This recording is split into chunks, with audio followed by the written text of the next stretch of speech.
Bonjour les amis, bienvenue à tous et à toutes.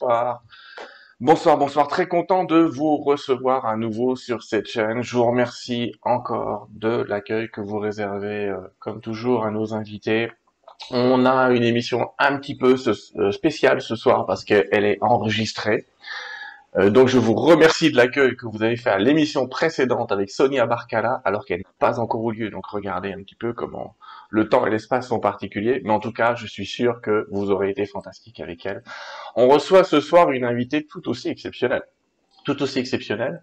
Et c'est Chantal Rialan. Donc je te dis bonsoir Chantal. Bonsoir, Bonsoir bonsoir. Sylvain, merci de m'accueillir. Comment vas-tu? Très bien, On va expliquer qu'on enregistre l'émission parce que tu es à Los Angeles, que ça implique un petit décalage horaire. et que je travaille tous les jours avec la France quand même. Vive la... Voilà. On en reparlera à la fin, on donnera les coordonnées de Chantal. Il y a moyen de lui parler, même à Los Angeles, comme il y a moyen qu'on se voit régulièrement, même au Québec. On est dans le monde entier, tu vois. On a Amérique du Nord, Amérique du Sud, et on est écouté par la France, la Suisse, la Belgique, l'Italie, tout ce qui est Martinique, Réunion, nos outre-mer, et on les salue bien. Chantal, je vais te présenter un tout petit peu, au cas où il y aurait des gens qui auraient échappé au phénomène, j'allais dire. Euh, Je tu, ne pas quand même. Tu es une dame exceptionnelle, psychologue, diplômée de Paris 7 à la Sorbonne. Ça, c'est le diplôme d'origine. Et en fait, tu as été à l'origine de la psychogénéalogie. Tu as beaucoup parlé de ça pendant une époque. Tu as travaillé tout un tas d'aspects. Tu es évidemment psychologue. Tu es évidemment auteur. On va regarder les livres que tu as écrits et qui sont toujours disponibles. Tu es aussi coach. Enfin, coach, je sais pas, oui, on dit coach encore aux États-Unis, coach spirituel, Je suis accompagnateur. aux États-Unis, mon anglais n'est pas suffisant. Je travaille avec la France et les francophones. Hmm. Je suis psychologue, je suis psychogénéalogiste et je suis coach aussi parce que j'aime bien aussi travailler sur le présent et j'aime bien, en fonction de mon niveau, je ne suis pas gourou, d'être coach spirituel. Ouais, je suis sûr, moi je sais que tu le fais très très bien, hein. J'ai eu certains de tes clients, ils sont toujours là, ça va bien. Ils sont même très contents. Je remontre à travers une petite présentation les livres qui sont toujours en cours avec toi, j'allais dire. Cette famille qui vit en vous, qui a été un best-seller, voilà, il y a pas mal de milliers d'exemplaires et qu'on fait le tour du monde. Cette famille qui vit en vous, en nous, pardon, la découverte de la psychogénéalogie. Nous sommes les enfants de nos enfances. Tu y expliques notamment, attends, c'est peut-être toi qu'il faut que je mette en avant ici. Hop là, bouge pas. Ça y est, te voilà. Tu y expliques dans ce livre un petit peu comment notre famille, nos ancêtres même parfois, peuvent avoir une influence sur notre comportement. Tout à fait. En fait, on serait, à part la génétique, on serait tout à fait différent si on avait été élevé par les voisins. Oui. Heureusement, on n'a pas été élevé par les voisins. Parce qu'en fait, on a, on fait des, quand on naît, quand on est nommé, quand on a des prénoms, quand on nous donne malheureusement des étiquettes, tout ça, ce sont des projections. Nous, on s'identifie à ce que c'est qu'être un homme, être une femme, avec nos parents, avec Mhm. l'ensemble de la famille, et on va répéter ou faire le contre-scénario. L'originalité, oh, je pas fouillé. L'originalité de la psychogénéalogie, c'est deux choses. Première chose, il n'y a pas que papa et maman qui comptent. C'est intéressant. Oui. Il y a aussi nos frères et sœurs, il y a nos oncles, nos tantes, nos grands-parents, voire nos arrière-grands-parents. Et parfois, des gens non reliés génétiquement, comme des voisins, comme un professeur, comme une nounou, etc. La deuxième originalité de la psychogénéalogie, c'est que ça permet de pardonner. Alors, je le dis tout de suite, personne ne peut pardonner. Comment, Chantal, vous osez dire des choses pareilles avec tout ce que j'en ai bavé, avec tout ce qu'ils ont fait, avec c'est pas possible de pardonner. On pense que c'est nier notre souffrance, alors c'est pas du tout. Il faut la reconnaître pour pouvoir pardonner.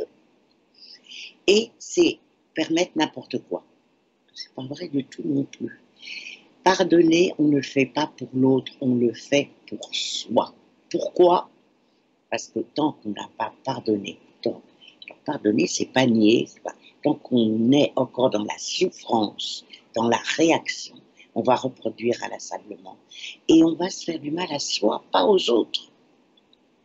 C'est un domaine fantastique. On va l'exploiter peut-être dans une autre émission, la psychogénéalogie. Tu vois, le mot est compliqué à dire. Et c'est génial que tu nous fasses une petite introduction comme ça fait un petit peu teaser et je pense que tu as intéressé plein de gens. Parmi tes autres livres se trouve aussi Vivre mieux grâce à la psychogénéalogie. Vous avez l'immense pouvoir de changer votre vie, qui est un livre quand même qui permet aux gens d'avoir un regard différent sur leur existence, complètement Ça, c'est le différent. coaching spirituel. Ouais. Et puis faire de la vie votre meilleur ami. Ah, la vie, n'est-ce pas un espace merveilleux pour se découvrir. Et ce que je voulais te dire, c'est aujourd'hui, on a une émission qui s'appelle L'amour est la seule solution. Tu m'as proposé ce titre, ça a été une évidence à un moment, peut-être pas au début, mais après c'est devenu une évidence. Et donc on va parler d'amour. Et ça, je trouve ça intéressant parce que on sait que c'est la clé de Terre 2, c'est la clé de la nouvelle Terre, cet amour, cette liaison qu'on peut avoir à soi et à l'autre. Mais il y a tellement de définitions à ce mot, tellement. On va parler un petit peu de toutes ces définitions pendant cette heure et demie où on va être ensemble, hein. Mais d'abord, la première question que j'ai envie de te poser, c'est d'où vient cette nécessité, parce qu'on recherche tous l'amour. On recherche tous cet espace. Pourquoi? Alors, parce que ça fait du bien. Parce qu'on aime être aimé. Et que souvent, on est aimé pas comme on souhaite être aimé. C'est ce qui fait tous les problèmes de psychogénéalogie, de problèmes amoureux, etc. Bon. Je crois qu'il y a une chose toute simple à comprendre. Nous sommes des mammifères. Rassurez-vous, je pense que nous sommes éternels et infinis. Mais notre corps chéri, notre corps dont nous avons besoin pour vivre, c'est un corps de mammifère. Et nous sommes le mammifère le plus fragile de la planète. J'ai eu la chance, c'est un ami en Camargue, de voir la naissance d'un petit cheval. Mais c'était extraordinaire parce qu'au bout d'un quart d'heure, il est déjà sur ses pattes, un peu fragile, le petit poulain, mais tout à fait autonome. Nous, mais quand on est, si personne ne s'occupe de nous, on meurt. Et ça, on l'a engrammé dans le plus profond de notre corps, au plus profond de notre cerveau reptilien. J'ai besoin qu'on m'aime ou je vais mourir. Et c'est d'ailleurs ce qui se joue dans les rapports amoureux. Combien de fois une femme rencontre un homme, et puis il y a toute la culture, on doit rencontrer un homme pour être heureux. Un homme, on le met sur un piédestal, tout en le déteste en général, parce que ce qu'on met sur un Ça piédestal, passe, ouais. en général, on le déteste inconsciemment. Déjà, il faut expliquer à la patiente, vous avez la haine de l'homme. J'essaye de le dire gentiment, mais parfois, Mm. ça. Alors, j'y vais dessus. Et puis, finalement, on essaye que l'homme nous rende heureux, ce qui est impossible. On ne peut être heureux en couple que quand on est déjà heureux avec soi-même. Et le couple, c'est du bonheur en plus. Et on demande inconsciemment que l'être aimé, aussi bien c'est un homme, c'est une femme, répare le non-amour que nous avons eu de notre famille et de l'entourage. C'est impossible. Ça n'est pas possible. Nous avons déjà à nous réparer, nous. Et pour aimer, ça paraît scandaleux, étonnant, pour aimer, on a besoin de s'aimer soi-même. Jésus, il a dit, aimez-vous les uns les autres. Ça, on a entendu. Ouais. Mais comme vous vous aimez vous-même, ça, on l'a zappé, là. Oui, c'est une grosse partie. Donc, aimez-vous les uns les autres, ouais. Comme vous vous aimez vous-même, je suis d'accord avec toi. Donc, tu es en train de dire, donc tu commences par nous dire, l'amour, c'est pas un réservoir. C'est-à-dire, c'est pas parce que votre famille vous en a pas donné beaucoup qu'il faut être goulu après, ou inversement, se dire, j'ai une réserve, je vais tenir à vie, en gros.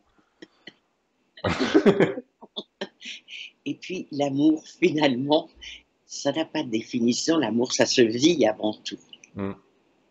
L'amour, ça passe pas par la tête. Et pourtant, nous sommes dans une société, il n'y a qu'à voir ce qui se passe en ce moment, où la tête prend le le dessus. Je pense, donc je suis, disait Montaigne, je crois. Eh ben non. C'est Descartes, je crois. Descartes, merci. Mm. Non, je pense, donc je me trompe, souvent. C'est pas grave. Donc, bien sûr que l'intelligence est une chose merveilleuse. C'est formidable.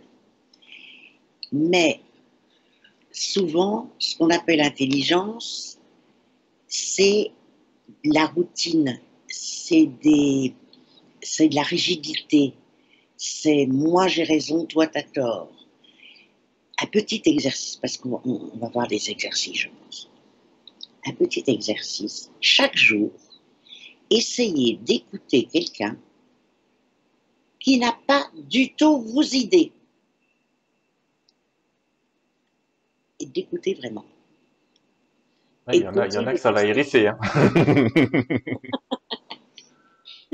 J'étais comme ça dans un Uber à Los Angeles. J'allais à un rendez-vous et il y avait un monsieur qui avait des idées mais totalement opposées aux miennes. Et au lieu de voler dans les plumes, merci mes guides, je progresse petit à petit parce que c'est long mais je progresse. Je me suis dit écoute-le. Et je lui ai posé plein de questions. Et quand on est arrivé, il m'a dit oh madame, je vous remercie pour cette conversation. C'était drôle parce que c'était pas du tout une conversation, mais lui s'est senti écouté. Ben, ça fait du bonheur pour tout le monde. Parce que la seule façon de vérifier si on est dans l'amour ou pas, c'est que ça fait du bien. Dès qu'on souffre par amour, c'est qu'il y a quelque chose qui ne va pas. Oui, Et malheureusement, on se fait beaucoup souffrir par amour. oui. C'est aussi le risque, Oui, parce que par exemple, dans l'amour amoureux, quand on est nu dans les bras de quelqu'un, on a enlevé ses vêtements. normalement. Oui, en principe. Donc, on est vulnérable. Donc, on redevient fragile. On abaisse sa carapace et on redevient, finalement, on redevient un petit enfant. Et ça peut faire très mal. Ça peut faire très mal, ouais. Mais alors dans ce cas-là, toi tu dis que finalement le bouclier c'est l'amour de soi. Mais il y a beaucoup de gens, pour revenir là-dessus, qui te disent mais comment je me sens pas digne ou enfin je sais pas, tu vois tout ce qui traîne autour de l'amour de soi ou quels sont les ennuis, quelles sont les embûches autour de cet amour de soi. Ah, c'est terrible. Alors, je crois que finalement, on n'arrive pas à s'aimer parce qu'on ne se l'est jamais proposé. C'est un peu bizarre de dire ça, mais on nous a enseigné depuis le sein ou le biberon, ou les deux, à douter de nous, à douter de la vie. Or, je crois que la première chose pour la confiance en soi, de l'amour de soi, c'est avoir confiance en soi. Quand on est malheureux en amour et qu'on a fait vraiment le tour, il faut d'abord voir s'il n'y a pas des choses à travailler. Parce que si on n'a pas travaillé certaines choses, avec la dame numéro 10 ou avec le monsieur numéro 10, on retrouvera ce qu'on a à travailler et qu'on n'a pas travaillé. Et une fois qu'on a fait le tour et qu'on voit que c'est pas possible de vivre à deux, bah, quittons-nous. Ah oui, mais la peur de la solitude, l'incertitude financière, qu'est-ce qu'on va dire, qu'est-ce qu'on va penser, etc., etc. Donc, s'aimer, c'est se dire, je me suffis à moi-même. Alors, c'est très complexe parce qu'on ne se suffit pas à soi-même. La richesse de la vie, c'est le partage avec tous les autres et c'est d'être tous ensemble. Mais être tous ensemble, ça ne veut pas dire vivre avec un ou une perverse narcissique qui va nous torturer. C'est pas le but. Le pervers et la perverse ou la perverse narcissique, ils ont une mission, je n'aime pas trop ce terme, mais une utilité, on va dire. Ils nous font travailler sur nos failles, parce que ceux-là, ce sont des lasers pour voir nos failles. Les exploiter. Oui. Et donc, ils nous font travailler. Mais c'est pas la peine de travailler toute une vie ce qu'on peut travailler en très peu de temps. Parce que on se fait souffrir. Ça sert à rien. Et dans la confiance en soi, Chantal, euh, est-ce qu'on doit réparer, entre guillemets, ceux qui ont détruit cette confiance dans notre enfance ou la reconstruire depuis le moment présent sur autre chose, à ton avis? Est-ce que c'est les deux? Est-ce qu'il n'y a pas de secret? Moi, je demande souvent à mes patients de faire la liste des phrases qui tuent. Hmm. Tu nous donnes des exemples de phrases qui tuent? Euh, Tu es intelligent, mais ta sœur est belle. Ça a l'air d'être une phrase gentille. C'est Hmm. très tueur. La belle se sent idiote à 40 ans ou 50 ans, et la jolie se sent. Non, et l'intelligente se croit moche. Euh, Tu n'arriveras jamais à rien? Tu n'arriveras jamais à rien. Tu travailles pas assez. Tu crois que ça va t'arriver tout cuit dans le bec. La vie, c'est difficile. La vie, c'est une cuillère de merde qu'on mange tous les jours. C'est très fréquent, cette phrase-là. Ah C'est un bon? programme. Ah, Dieu merci, j'ai pas eu droit. Personne ne voudra de toi. T'es ni intellectuel ni manuel. Euh, Et on en fait quoi? Parce qu'il y en a plein, j'imagine, mais t'en fais quoi une fois qu'il a fait sa liste, le monsieur ou la dame? ça, déjà, une fois, parce qu'on l'a engrangé sans avoir fait la liste. Hmm. Une fois qu'on fait la liste, on voit ce qu'on a réussi. Ce qu'on a, autrement dit, on voit que ce qu'on nous a dit est faux et qu'on a fait plein de choses. Donc, une fois qu'on a fait cette liste-là, on fait aussi la liste de ce qu'on a réussi et on essaye d'inverser et on essaye de comprendre pourquoi les gens nous ont dit ça, notre père, notre mère, notre famille. Parce que ça, il y a une phrase extraordinaire dans les 4 accords Toltec, ne prenez jamais rien contre vous. Je Et ne bien, prendrais rien personnellement. Ouais. ça, c'est formidable parce qu'une fois qu'on a compris que les gens agissent, et c'est ça l'intérêt de la psychogénéalogie, parce qu'on va regarder comment nos parents, quelle était l'enfance de nos parents, comment ils ont grandi, qu'est-ce qu'ils ont eu comme rapport avec leurs propres parents. Donc ils reproduisent le malheur qu'ils ont vécu finalement, ou les limitations qu'ils ont vécues. Donc quand on nous dit quelque chose, il faut voir qui nous le dit et pourquoi. Et ça peut vraiment aider. Et, D'accord. et vraiment essayer d'inverser ce qu'on nous a dit. Tout en n'essayant pas d'inverser celui qui vous l'a dit. C'est-à-dire que c'est pas une vengeance personnelle dans le passé, j'allais dire. On n'a pas à aller rectifier ses parents. Alors là, la vengeance, la revanche. Merci d'en parler parce que alors là, c'est passeport pour le malheur. Hein. Hmm.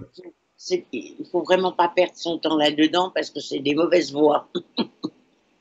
Et ça, donc, on va remonter cet amour de soi qui va nous aider donc à aimer mieux les autres en comprenant finalement que qu'il n'y a pas d'échec, il y a qu'un apprentissage, que cet apprentissage nous a construit et l'amour en fait c'est une construction quelque part là-dedans.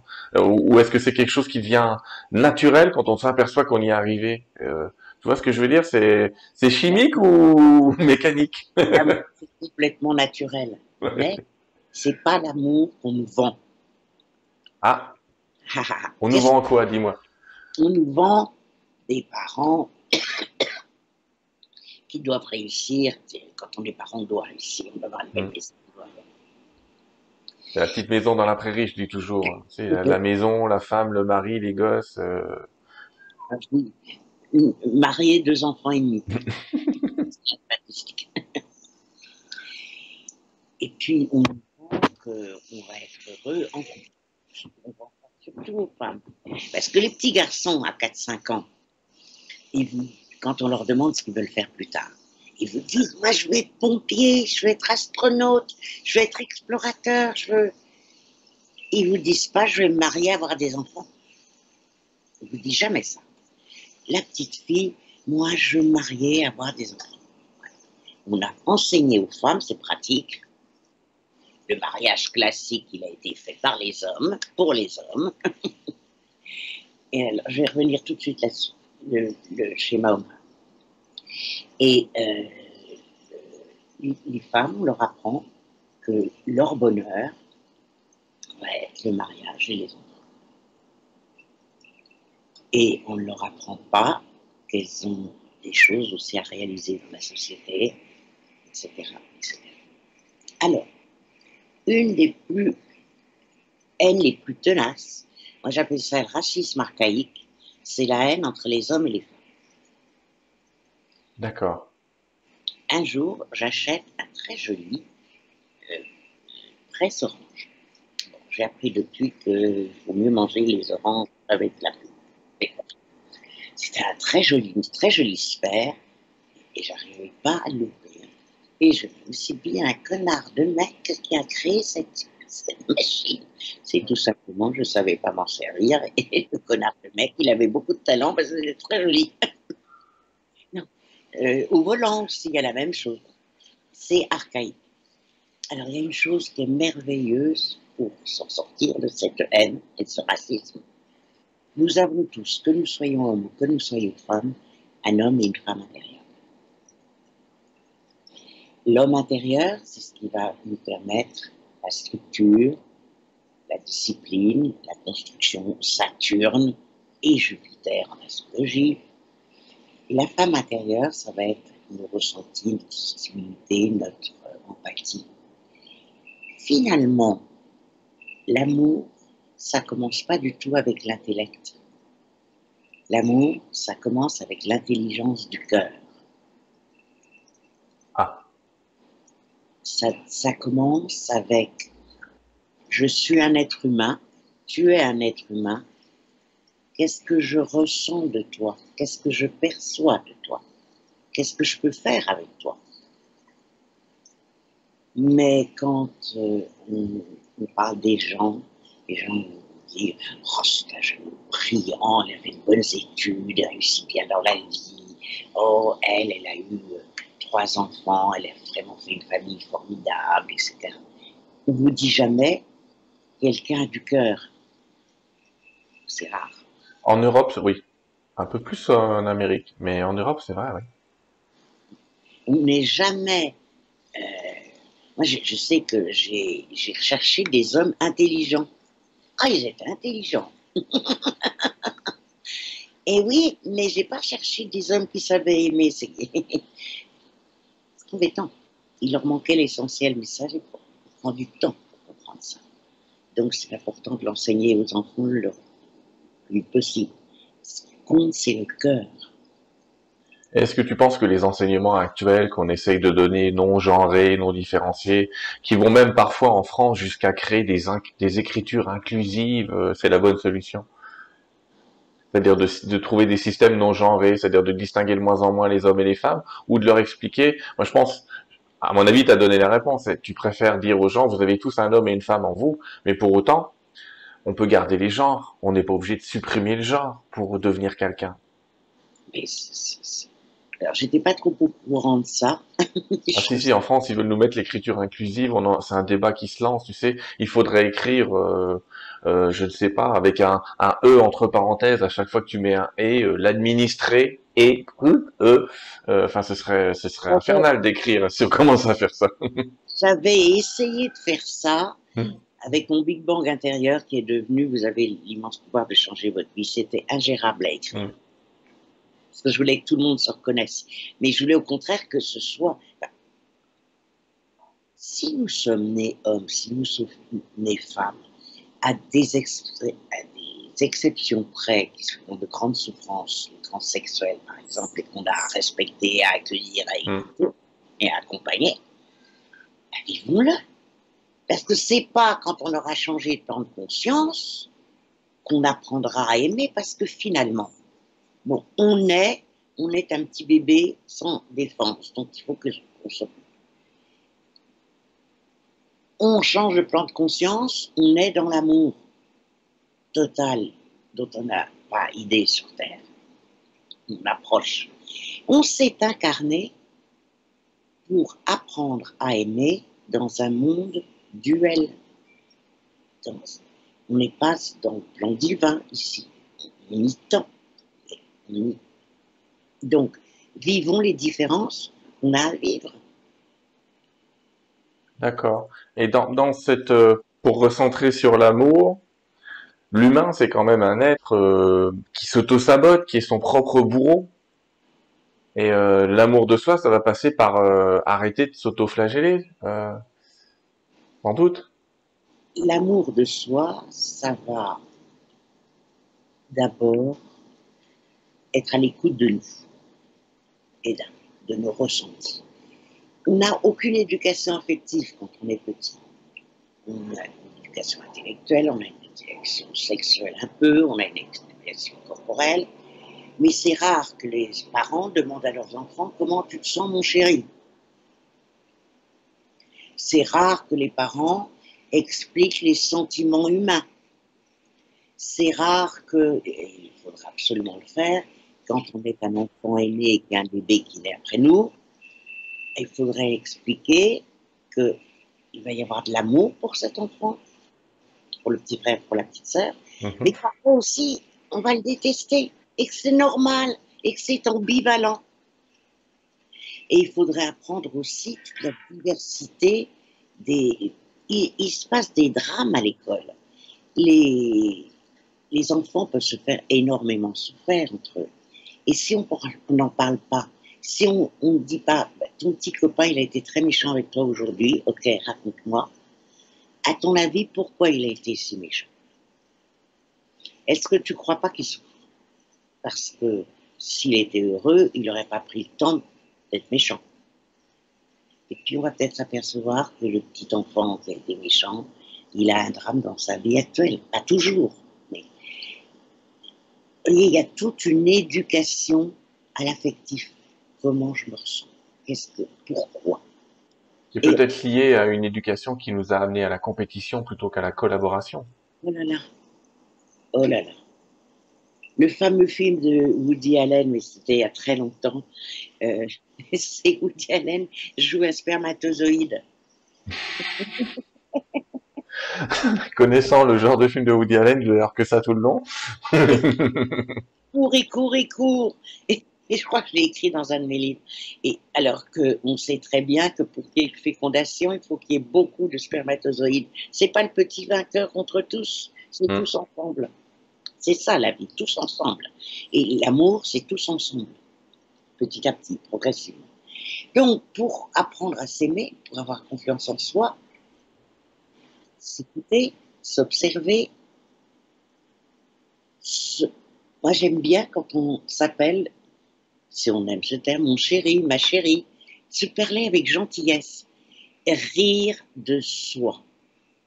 Sylvain, un soir, c'était tout au début où j'étais à Los Angeles, et j'avais une amie que je venais de découvrir, française, qui a amené une autre amie qui parlait français, qui était libanaise. Et on devait prendre l'apéritif. On sait qu'ils étaient, il était 1 heure du matin. Le frigidaire était vide parce que je n'avais pas du tout prévu. La fille qui était comédienne avait du talent et elle avait amené un jeu de cartes libanais. Et le but était de raconter tout ce qui nous faisait souffrir et qui était ridicule. J'ai passé une des meilleures soirées de ma vie. Qu'est-ce qu'on a ri de soi? Une fois qu'on commence à rire de ses défauts, il y a une énergie qui explose. Comme j'étais à Paris, je faisais un stage qui s'appelle, parce que j'aime bien rire, Vivre ses diables. J'ai mieux vous dire que samedi matin, les gens étaient un peu tendus, on va dire. À la parisienne. Oui. Et j'avais 2 assistantes, et c'était le stage le plus joyeux.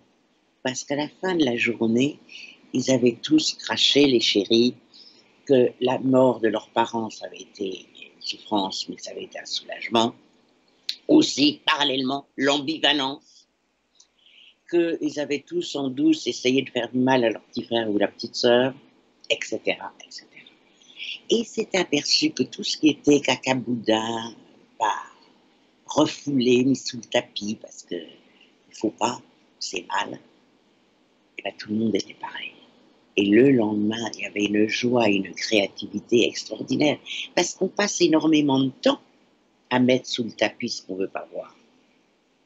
Donc, Et à le conserver sous le tapis. Non seulement le mettre c'est une chose, mais on crée des structures pour bien garder ça bien profond. ouais, ouais. Il y a un livre extraordinaire qui s'appelle L'âme délivrée, avec Michael Singer, qui explique que c'est comme une épine qu'on a. Comme on ne veut pas souffrir, ben, on fait tout le tour de l'épine, ça finit par se scléroser, etc., etc. Très intéressant. S'écouter, se comprendre, rire de soi, se parler avec gentillesse, faire. On veut toujours le but. C'est pas le but qui est important, c'est le chemin.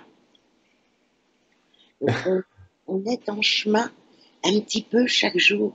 Ouais. En Et spiritualité, on parle souvent du chemin de Compostelle. Je fais une petite parenthèse, on discute, on est entre nous, hein, personne ne regarde, ou presque, ou presque. Et souvent, je dis, je parlais du chemin de Compostelle, je disais, si les gens ils voyaient l'église de Compostelle avant de faire le chemin, ils feraient peut-être pas 10 kilomètres. Parce qu'elle est jolie cette église, mais c'est pas franchement la plus jolie du monde, l'église de Compostelle. Mais les gens ont oublié que le chemin était les aventures qu'ils ont vécues sur le chemin. C'est ça qu'ils vont raconter après. Ils vont pas raconter, oui, on était à l'église, on nous a tamponné notre carnet, il y a 3 vitraux qui sont bien. Et, voilà, la Chartres, elle est plus jolie, mais tu vois ce que je veux dire? Effectivement, tu es en train de nous dire, l'amour, c'est le chemin aussi. C'est pas que la destination. c'est ça.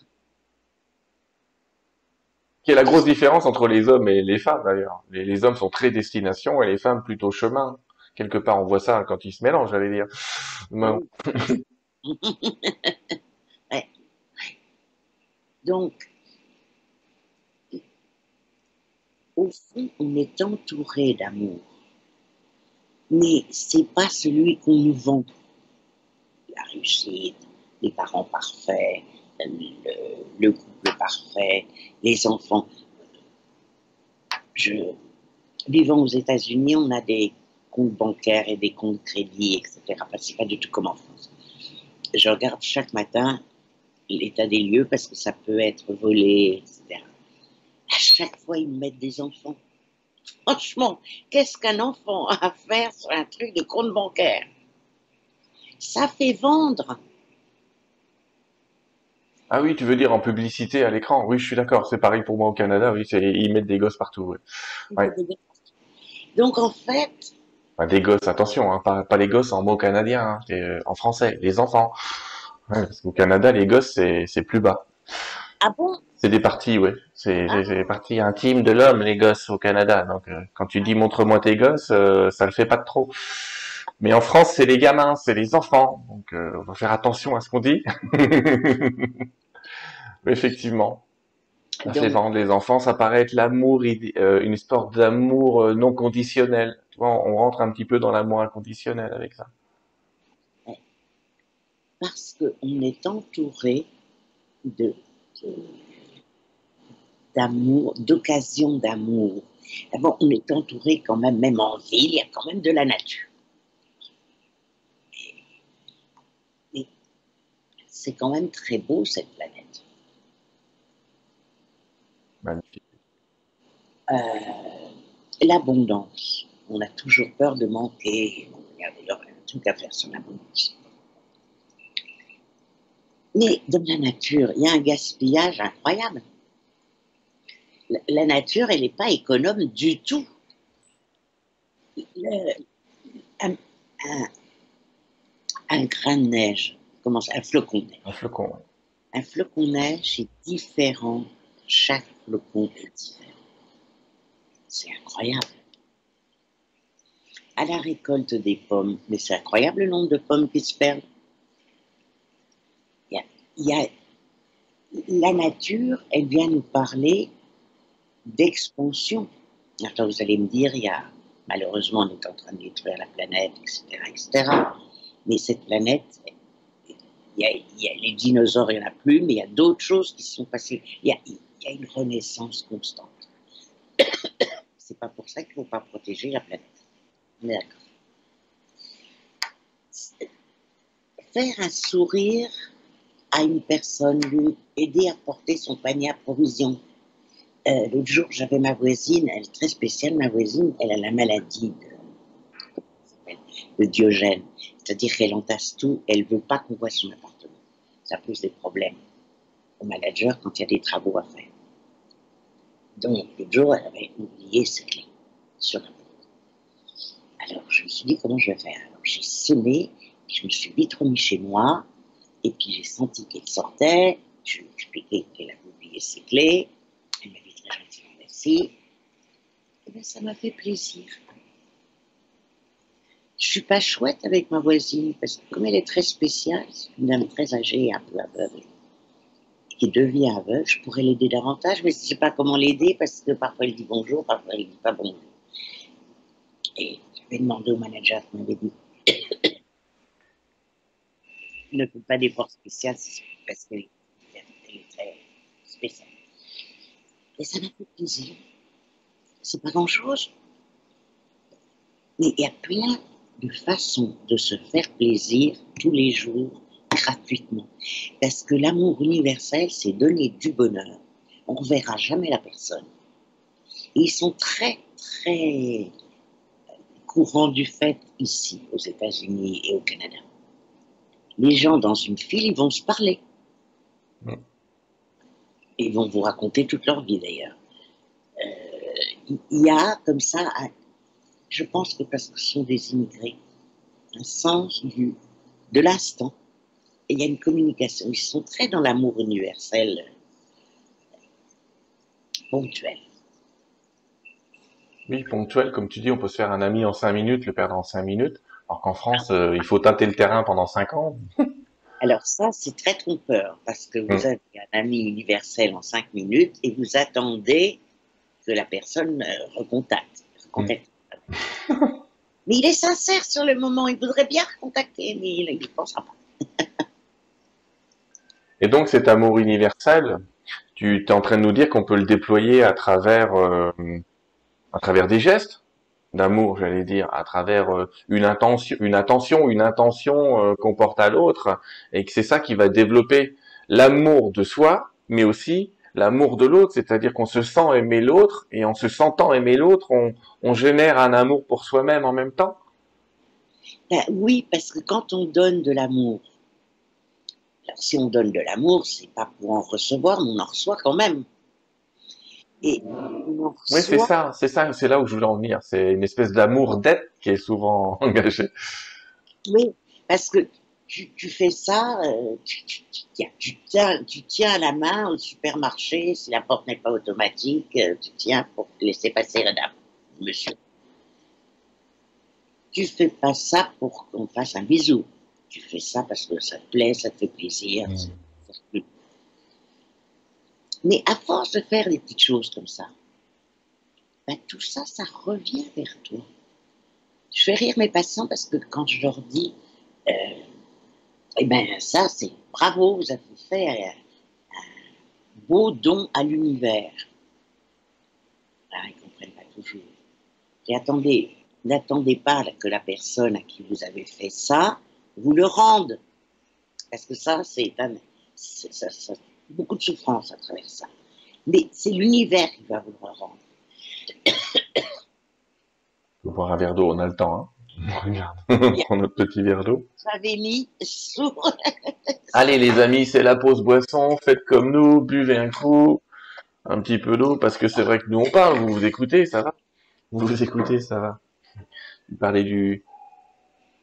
Je vais vous donner une anecdote en attendant, effectivement, je regardais aussi une vidéo il y a quelques jours d'une dame qui est dans sa voiture et elle s'est filmée, puis il y a quelqu'un qui passe par sa fenêtre et qui lui dit je t'aime pas toi je t'aime pas. Elle sourit, elle dit oui tu as le droit.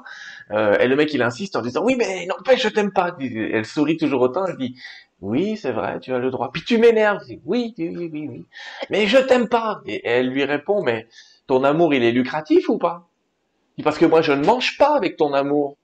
Je ne vis pas avec ton amour. Donc, tu as le droit de ne pas m'aimer. Ça ne changera rien pour moi. Tu as le droit.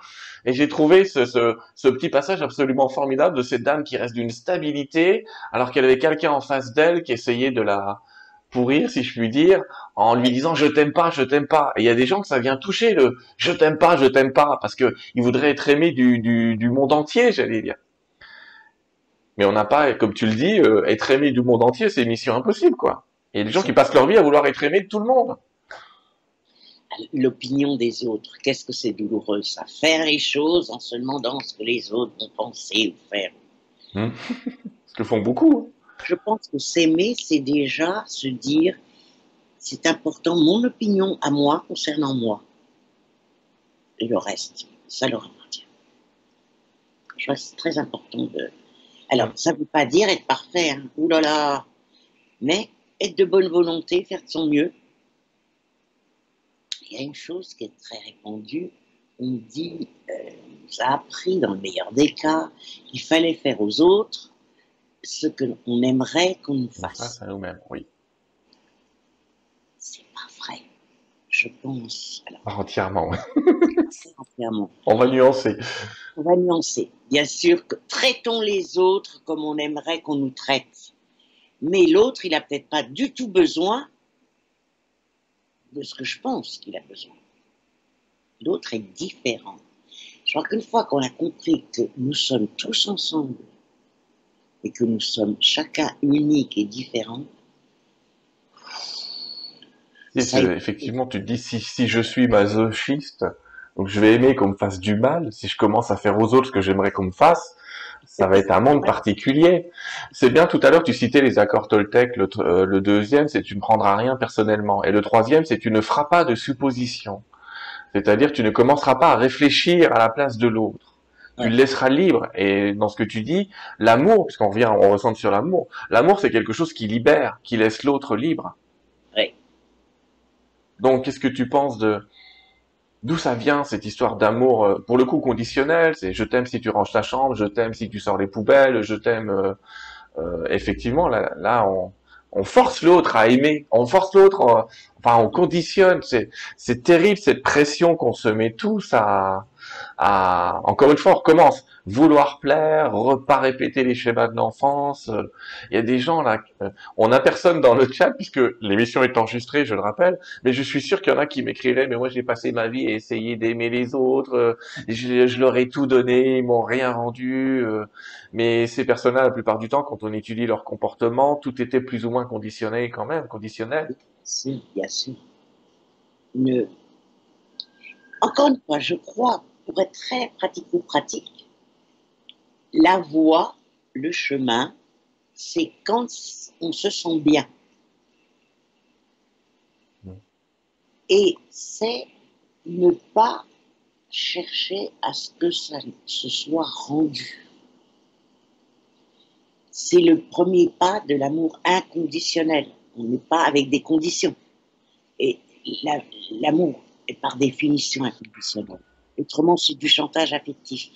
Mais Tu lui donnes le premier pas qu'on trouve dans le bouddhisme, et le premier pas de l'amour dans le bouddhisme, c'est l'amour altruiste. ouais, Pour l'autre et pas pour soi. Ce serait une étape de l'amour inconditionnel, d'après toi, donc. absolument. Et tu dis, il nous est rendu par l'univers. Alors, on va rentrer un petit peu dans un amour un peu spirituel, mais qui nous le rend? Il y a quelqu'un qui est, peut-être quelqu'un là dans le chat nous aurait écrit, elle est gentille de nous dire, l'univers nous le rendra. Mais c'est qui, l'univers? L'univers, c'est nous tous. C'est la globalité, c'est l'ensemble. Je dis souvent que nos guides sont là pour nous aider. Encore, enfin, faut-il qu'on leur demande. Et que quand on leur demande, il faut les remercier et non pas être s'il vous plaît, est-ce que je peux, est-ce que j'ai droit? Parce que là, on se met dans le manque. Si hier et ce matin, j'ai remercié nos guides, j'ai inclus les tiens, que notre émission soit utile pour les gens. Voilà. En remerciant, on se met dans la gratitude et on se met dans la confiance. On ne se met pas dans la demande. On ne se met pas dans la non-abondance. En remerciant, on se met dans l'abondance.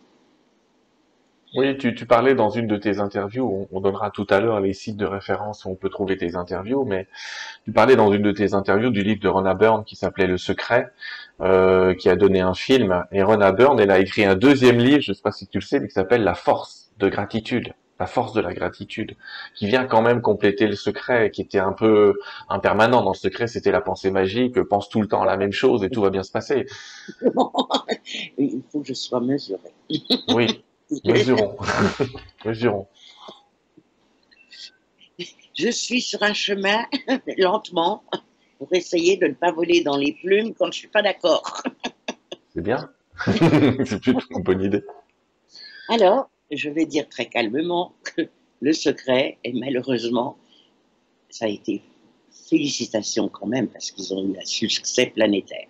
Oui. Ça a été un énorme effort de marketing.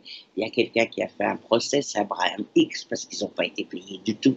Ah, Bref. Easter et Abraham X, exact. Et Esther. Esther, oui. Et c'est pas ça. Ce qui me semble le plus important dans cette histoire, c'est que Wendayer, avant qu'il ait sa crise cardiaque, quand il est mort, après s'être guéri d'une leucémie par un greffe, a dit le, la, la loi d'attraction, ce n'est pas attirer ce que l'on veut, c'est attirer ce que l'on est. C'est deux choses vraiment Exactement. différentes. Donc, c'est pour ça que le secret a tendance à me mettre en colère. Voilà. Parce que c'est pas ça. Il y a quelque chose qui n'est pas compris. C'est de la pensée magique, comme tu dis très justement.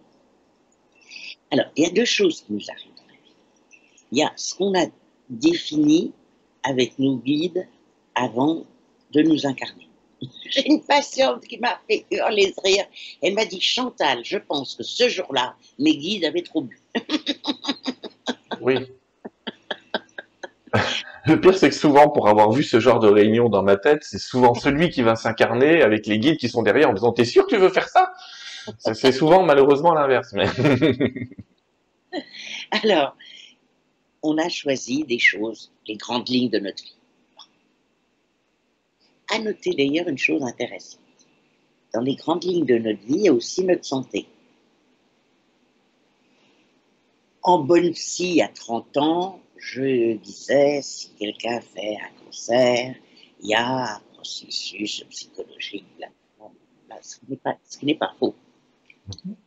Mais je dirais maintenant qu'il y a aussi parfois une âme qui choisit d'avoir un cancer pour évoluer et que c'est pas. J'ai un adorable patient, je vous recommande, mais c'est mon personnel. J'ai été fascinée par une série sur Netflix qui s'appelle The Surgeon's Cut. Ça veut dire la coupure des chirurgiens. C'est accessible en français, il y a des sous-titres. Et ces quatre chirurgiens, et il y en a un, c'est mon chouchou, j'adore son nom, Skifos Nicolaides, qui a été le créateur de la chirurgie fœtale. Et il a des choses dans son arbre généalogique qui me rappellent le mien. Pour bref, j'ai une affection particulière pour ce monsieur que je connaîtrai jamais. Et il a un cancer du sang qui est assez sérieux, il a dû faire une chimio, etc. Et je parlais de cette série avec mon patient, il m'a dit, oh, je l'ai vue, j'ai trouvé passionnante cette série, mais celui qui fait les opérations des bébés, des fœtus, il y a certainement quelque chose qui ne va pas dans sa vie parce qu'il a un cancer. Je lui ai dit, c'est un peu réducteur. brut de décoffrage. Je n'ai plus compris ça. Mais je lui ai dit, mais essayez d'avoir une vie qui ne vous donnera pas de cancer. Je suis d'accord avec ça. Voilà. Donc, nous avons décidé avec nos guides des grandes lignes de notre vie.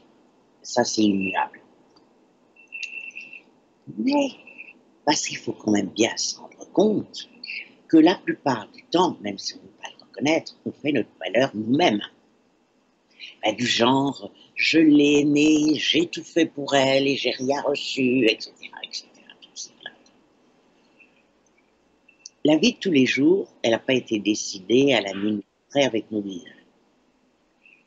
La vie de tous les jours, si nous émettons de l'amour, de la patience, des choses positives, on va émettre tout ça. On va émettre dans l'univers, ce que nous sommes, ce que nous ressentons. Et là, si c'est tout simple à comprendre, on se lève le matin de bonne humeur. La vie est merveilleuse. Même si on a des ennuis, tout va bien. On se lève du mauvais pied et on n'a pas compris qu'on pouvait travailler là-dessus et changer, on n'est pas obligé d'être de mauvaise humeur toute la journée, ben notre journée va être odieuse.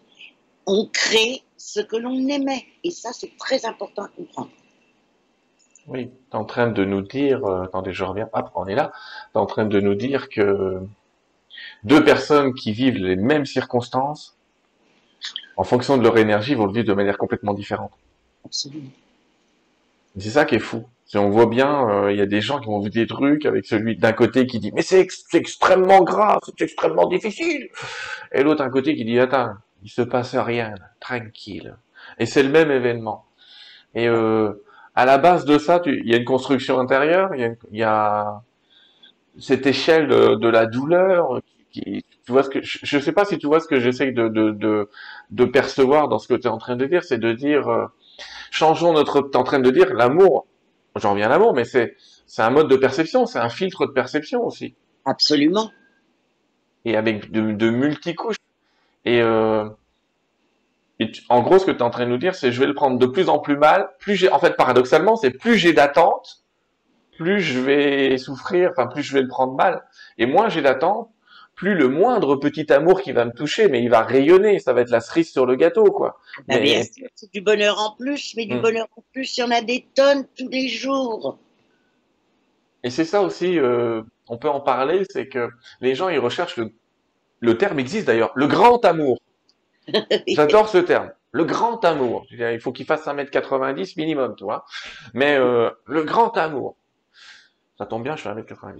Mais bon, je dis ça comme ça.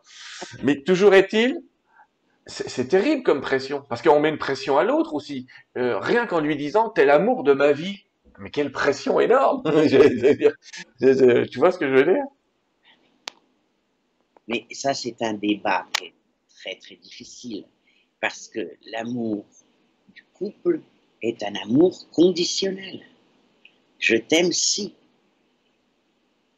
Est-ce que ce serait encore un couple si on disait, bah, mon chéri, ma chérie, vis ta vie? Étendons notre définition de l'amour alors. Qu'en est-il de l'amour avec nos enfants? Avec les enfants. Les enfants, ça se passe comment pour eux et avec toi? Comment tu le sens? Je pense que les enfants, c'est une des choses très difficiles à vivre aussi. La plupart des gens font des enfants parce que ça se fait. Et parce qu'il y a une programmation de mammifères encore, je suis désolée, pardon. On a un cerveau reptilien, hein, tu as tout à fait raison. Le principe du cerveau reptilien, c'est de garder la race vivante, j'allais dire. Ouais. Tout à fait. Mm. Et d'avoir envie d'un deuxième enfant 2 ans et demi après. Hein. C'est plus sociétal, mais pourquoi pas? Oui, oui, oui, oui, sans doute. Donc, avoir un enfant, c'est formidable si on a envie d'avoir un enfant. Si on sait ce que c'est que d'avoir un enfant. Et alors, tout ce qui est l'accouchement, tout ce qui est... Il y a plein de choses qui sont cachées vis-à-vis des enfants. Parce que c'est comme la mort. Mm. J'ai une patiente qui vient d'accoucher qui est formidable, que j'ai félicitée parce que je trouve qu'ils se débrouillent drôlement bien, son mari et elle.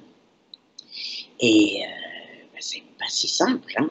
C'est un nouveau-né, c'est pas si simple à gérer. Et elle me dit, et j'en veux plusieurs, ce sera pas plus simple parce que pour l'instant, elle est toute seule, notre petite fille. Mais bon. Donc, ne pas faire d'enfant si on n'en a pas viscéralement envie, profondément envie, et si on ne se rend pas compte de ce que c'est. Après, c'est formidable.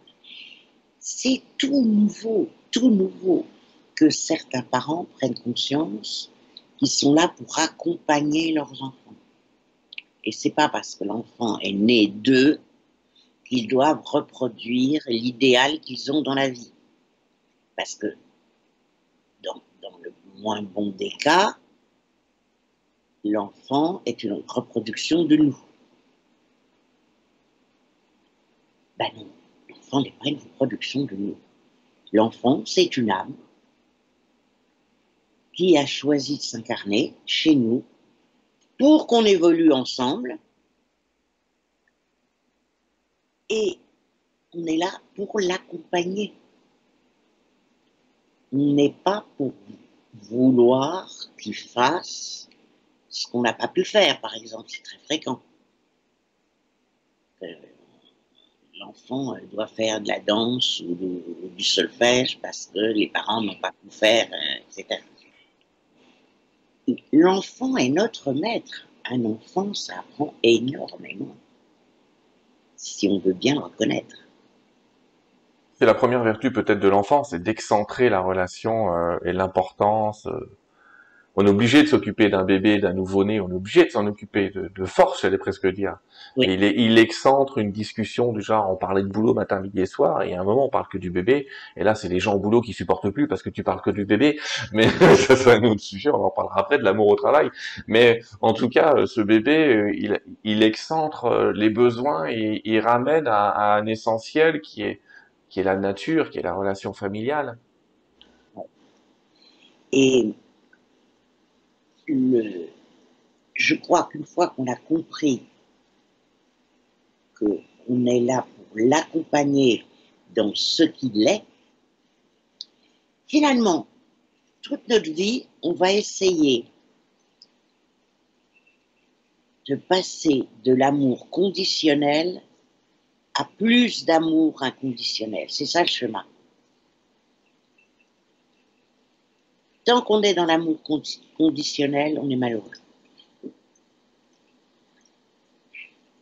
Quand on approche petit à petit un peu plus d'inconditionnalité, je ne sais pas si ça se dit, Oui, oui, ça doit se faire. on se sent mieux. Tout ce que vous allez donner, vous savez, on peut vivre une vie merveilleuse sans avoir une belle maison, sans avoir un mari ou une femme, sans avoir d'enfants. On peut vivre des choses extraordinaires. On n'a pas besoin de tout ça.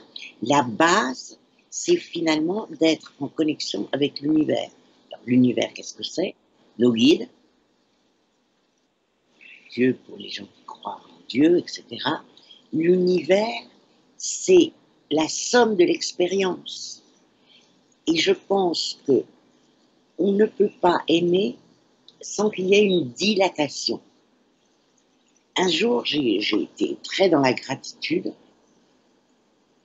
J'étais en train de me coucher et puis j'ai commencé à penser à mon immeuble, aux gens de l'immeuble. Mhm. Et je me suis sentie en union avec eux. C'est ce que j'appelle donner de l'amour universel. C'est une meilleure définition. Mhm. Puis je me sentais bien, je me sentais très bien. Moi, j'adore me sentir bien. Et tant qu'à faire, je me suis dit, et la rue, et la ville.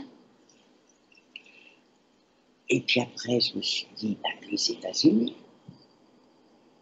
On va quand même pas s'imiter aux États-Unis, ce serait dommage. Et puis comme ça, ben, c'était la planète. Alors, je voyais la Terre, et puis je voyais l'univers, puis je voyais aussi la nature, je voyais aussi les animaux. Après, j'ai été bien embêtée parce que je savais pas comment finissait l'univers. Alors je me suis couchée, j'ai dormi. Je ne savais pas trop. Et ça m'a fait du bien. Et tu m'expliquais quand on a préparé notre interview. Alors explique, parce que moi je ne saurais pas bien expliquer, parce que j'apprends ça avec toi. Il n'y a pas qu'à moi de l'apprendre, donc dis-nous, j'ai trouvé ça passionnant. Je t'expliquais une technique d'expansion de soi. Et cette technique d'expansion du soi, de sa définition, C'est une technique que je vais résumer, un peu plus complexe, enfin, elle est pas très complexe, elle est simple. L'idée, c'est de se poser, effectivement, de se recentrer dans la première définition qu'on a de soi, qui est souvent le corps. Pour les gens, la plupart des gens, c'est le corps. Et puis, de s'étendre et de continuer avec ce je suis le corps.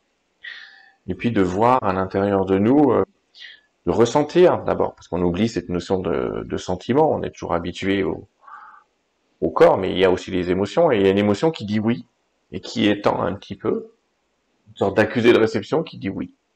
Oui, ok, le corps, c'est moi. Et de continuer cette définition à dire, je suis, par exemple, un état intermédiaire, une énergie qui m'entoure. La chaleur, tiens, qui est autour de mon corps. Juste la chaleur qui est autour de mon corps. C'est moi aussi, j'en suis le producteur. Alors c'est moi. Ok, très bien, c'est moi. Je suis la chaleur autour de mon corps. Et de ressentir un espèce d'accusé de réception de ça. Et puis de continuer comme ça et de s'étendre à dire, je suis la chaise. Ah, il y a peut-être quelque chose qui va s'opposer à l'intérieur de nous et en même temps, on sent qu'il y a quelque chose qui l'accepte. Et on va toucher cette petite part-là qui accepte d'être la chaise. On va la toucher, celle-là. Même si elle est ridicule, même si c'est 1% de nous, c'est pas grave. On va toucher ce pourcentage-là. On va dire, ok, très bien, je suis la chaise. Et puis, je suis la pièce, comme tu dis, je suis l'immeuble dans lequel je suis. Il y a toujours un petit pourcentage qui dit oui, on s'accroche un peu à ça, intérieurement, complètement. Et on va voir qu'il y a quelque chose qui dit oui. N'oubliez pas, avant de passer à l'étape suivante, on attend le oui, parce que l'amour, c'est oui, si je puis dire. C'est aussi un grand oui qui vient. Et puis on s'étend à, par exemple, là où je suis, la ville de Québec, puis le Canada, puis comme tu dis, le monde. Généralement, les gens, ils n'ont pas forcément besoin d'aller dans tout l'univers. Ce que je t'expliquais, c'est que l'avantage de cette technique d'expansion de l'amour, d'expansion de soi, elle permet, quand on est très grand, de se donner une nouvelle définition. Maintenant qu'on est très grand, on a le droit de se dire, qu'est-ce que je serais si j'étais plus fort, plus résistant. Et juste de toucher ça, et d'attendre de la même manière une espèce de oui, voilà ce qu'est d'être plus fort, oui, voilà ce qu'est d'être plus résistant, plus en santé, plus en amour. Et de rester un peu dans cet état-là, et puis de revenir un petit peu à l'intérieur de soi, tranquillement, en définissant je suis le pays, la ville, l'immeuble, la rue avant si vous voulez, mettez les étapes que vous voulez, l'immeuble, le bâtiment, la pièce, la chaise, le corps, et de se laisser poser son énergie pendant une minute là, et là effectivement d'émettre cette grande force de gratitude, parce qu'on la ressent, elle est naturelle. Une grande force de gratitude pour le moment qu'on vient de passer, parce que c'est cette force de gratitude du moment qu'on vient de passer qui va reprogrammer notre énergie, qui va reprogrammer notre histoire. On a accepté de s'étendre, et en fait plus s'étend, plus on arrête les définitions, j'en mets avec moi, mais on arrête les définitions du je. Très souvent, je et moi. Et quand on s'étend, ce je et ce moi, il se perd. Les définitions, elles cessent. Et comme j'ai redonné des définitions dans ce qu'il y a de plus grand, dans ma plus grande définition possible, en réintroduisant le corps, je t'expliquais que, et je le fais cette technique avec plein de gens, mais on se réinvestit d'une nouvelle énergie, d'une nouvelle gratitude. Mais la force de gratitude et la force d'amour, elles sont très très liées. Voilà, c'est ça que je t'expliquais. Gratitude et amour, c'est très lié. Et quand on inclut, ça inclut aussi les gens qu'on n'aime pas. Oui, je le disais. Ah oui, effectivement. Ne pas aimer les gens, aussi bizarre ça puisse paraître, ça ne veut pas dire. On peut très bien aimer des gens qu'on n'aime pas. Parce qu'on croit que aimer, c'est bisounours. C'est... C'est la relation à tout prix. Alors qu'on peut très bien faire des choses, quelqu'un avec lequel on n'a pas de sympathie. C'est pas grave. Il y a des tas de gens qui me trouvent antipathique. C'est pas grave. Moi aussi, j'ai le droit parfois d'avoir des gens qui ne me sont pas très sympathiques. Mais ça ne m'empêche pas de les aimer. Parce que l'amour, c'est au-delà de ça. Un guide que j'avais eu disait que la base de l'amour, c'était ne pas vouloir de mal aux autres. C'est beau. C'est pas forcément leur vouloir du bien, j'allais dire, mais c'est en tout cas ne pas leur vouloir du mal. C'est C'est déjà un... les laisser dans un état neutre pour les autoriser à changer et pour t'autoriser toi aussi à changer la relation que tu as avec eux et à les remettre dans un état zéro. Tu reparlais tout à l'heure de cette force qu'est le pardon. Le pardon pour les guides, c'est la part que je donne à Dieu. Ben voilà, prends cette histoire-là, je te la donne. Allez, c'est la part que je te donne. C'est ça, pardonner. C'est des gens qui n'arrivent pas à pardonner. Toi, tu fais ça avec un tas de personnes qui te posent la question. Et je dis souvent, Jésus, quand il était sur la croix, il disait pas, allez-y les gars, faites-vous plaisir.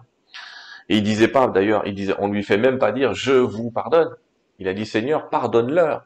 Parce que lui, il en était incapable. Donc il fait pardonner par une énergie qui est plus grande que lui. Donc il se remet dans une définition plus grande que lui, celle du Père, celle de la hauteur, ou tu l'appelles comme tu veux. Et c'est un exemple, en fait, de technique, j'allais dire, qui consiste à dire, si vous n'arrivez pas à pardonner, alors faites pardonner par quelque chose qui est plus grand que vous. Parce que ça aura de toute façon un impact sur vous. Le fait d'avoir demandé le pardon pour quelqu'un d'autre, par quelqu'un d'autre, aura un impact sur vous de toute façon. Il y a une chose qui aide aussi, c'est de voir, pour aider à pardonner, sur le plan humain, psychologique, parce qu'il y a deux plans, hein. Il y a le plan psychologique, il y a le plan spirituel. C'est, on n'en veut pas un diabétique, on n'en veut pas un paralysé, on n'en veut pas quelqu'un de malade, mais on en veut toujours à quelqu'un de névrosé, parce qu'on pense que la personne fait exprès et qu'elle veut nous faire du mal. Mais la personne est malade, un pervers narcissique jouit de faire souffrir n'importe quelle personne. Mais ils souffrent. C'est ce que dit ma femme, il n'y a pas de gens méchants, il n'y a que des gens qui souffrent. D'ailleurs, les gens qui souffrent entraînent de la souffrance pour les autres. Les gens qui sont heureux, ça ne les intéresse pas de faire souffrir les autres. Et j'ai d'autres choses à faire bien plus passionnantes. Les gens regardent, on est d'accord, sociétalement, les gens regardent des mauvaises nouvelles parce que ça les rassure. Ils se disent, ben tu vois, finalement, moi ça va, je meurs pas de faim, je suis pas dans un pays en guerre, je suis pas moitié mort dans un hôpital. C'est terrible parce qu'en fait, au lieu de s'élever, on essaie de se comparer à quelque chose de pire. Ouais, ouais, ouais.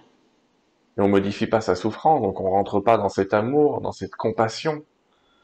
C'est-à-dire que si on était tous en amour, je sais pas ce que t'en penses, mais je repense à une amie à moi qui est Geneviève Delpech, avec qui on fait une émission bientôt, les amis, sur un autre sujet, mais elle voit un enfant souffrir à la télé, elle souffre avec, quoi. Elle est vraiment en compassion, elle est très associée à ce sentiment-là qui est la compassion. Mais je pense que si on était tous pleins d'amour, on pourrait plus regarder un seul journal télévisé de nos jours. Ouais, ouais, ouais. Ce serait trop souffrant, ou en tout cas, on dirait qu'il faut faire quelque chose. Sauf que la technique européenne, c'est qu'est-ce qu'on fait pour ne plus jamais voir ça? Les Européens, ils vont répondre, on éteint la télé. C'est très complexe. Hmm. Parce que souffrir avec quelqu'un,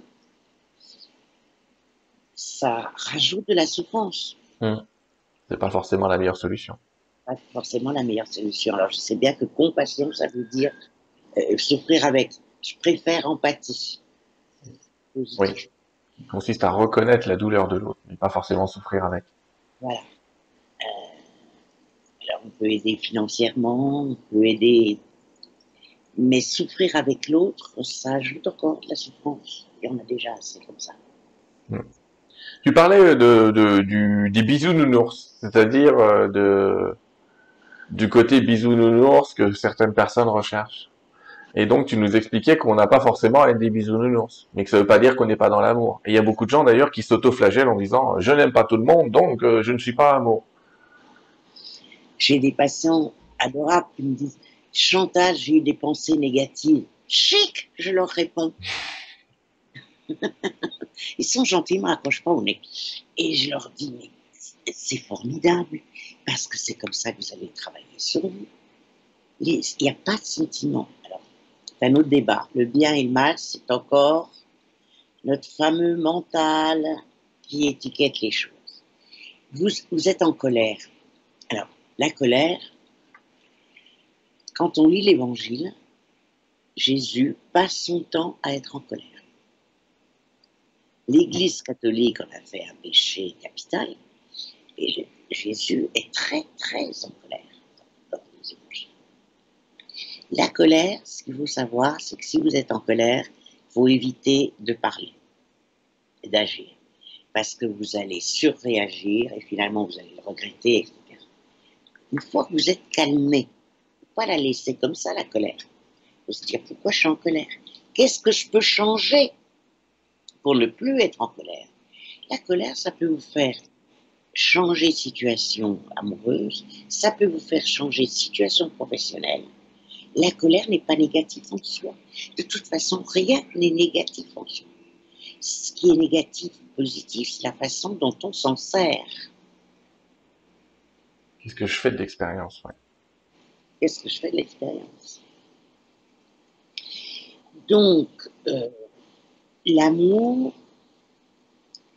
on a identifié ça des sentiments, des émotions. L'amour, c'est une ouverture d'esprit. Tu as dit l'amour, c'est dire oui, je trouve ça très beau. Très, très beau. C'est s'ouvrir. J'avais un père épouvantable, violent. Il était alcoolique, il était malade. Ça a été difficile pour moi. Qu'est-ce que ça vient m'apprendre?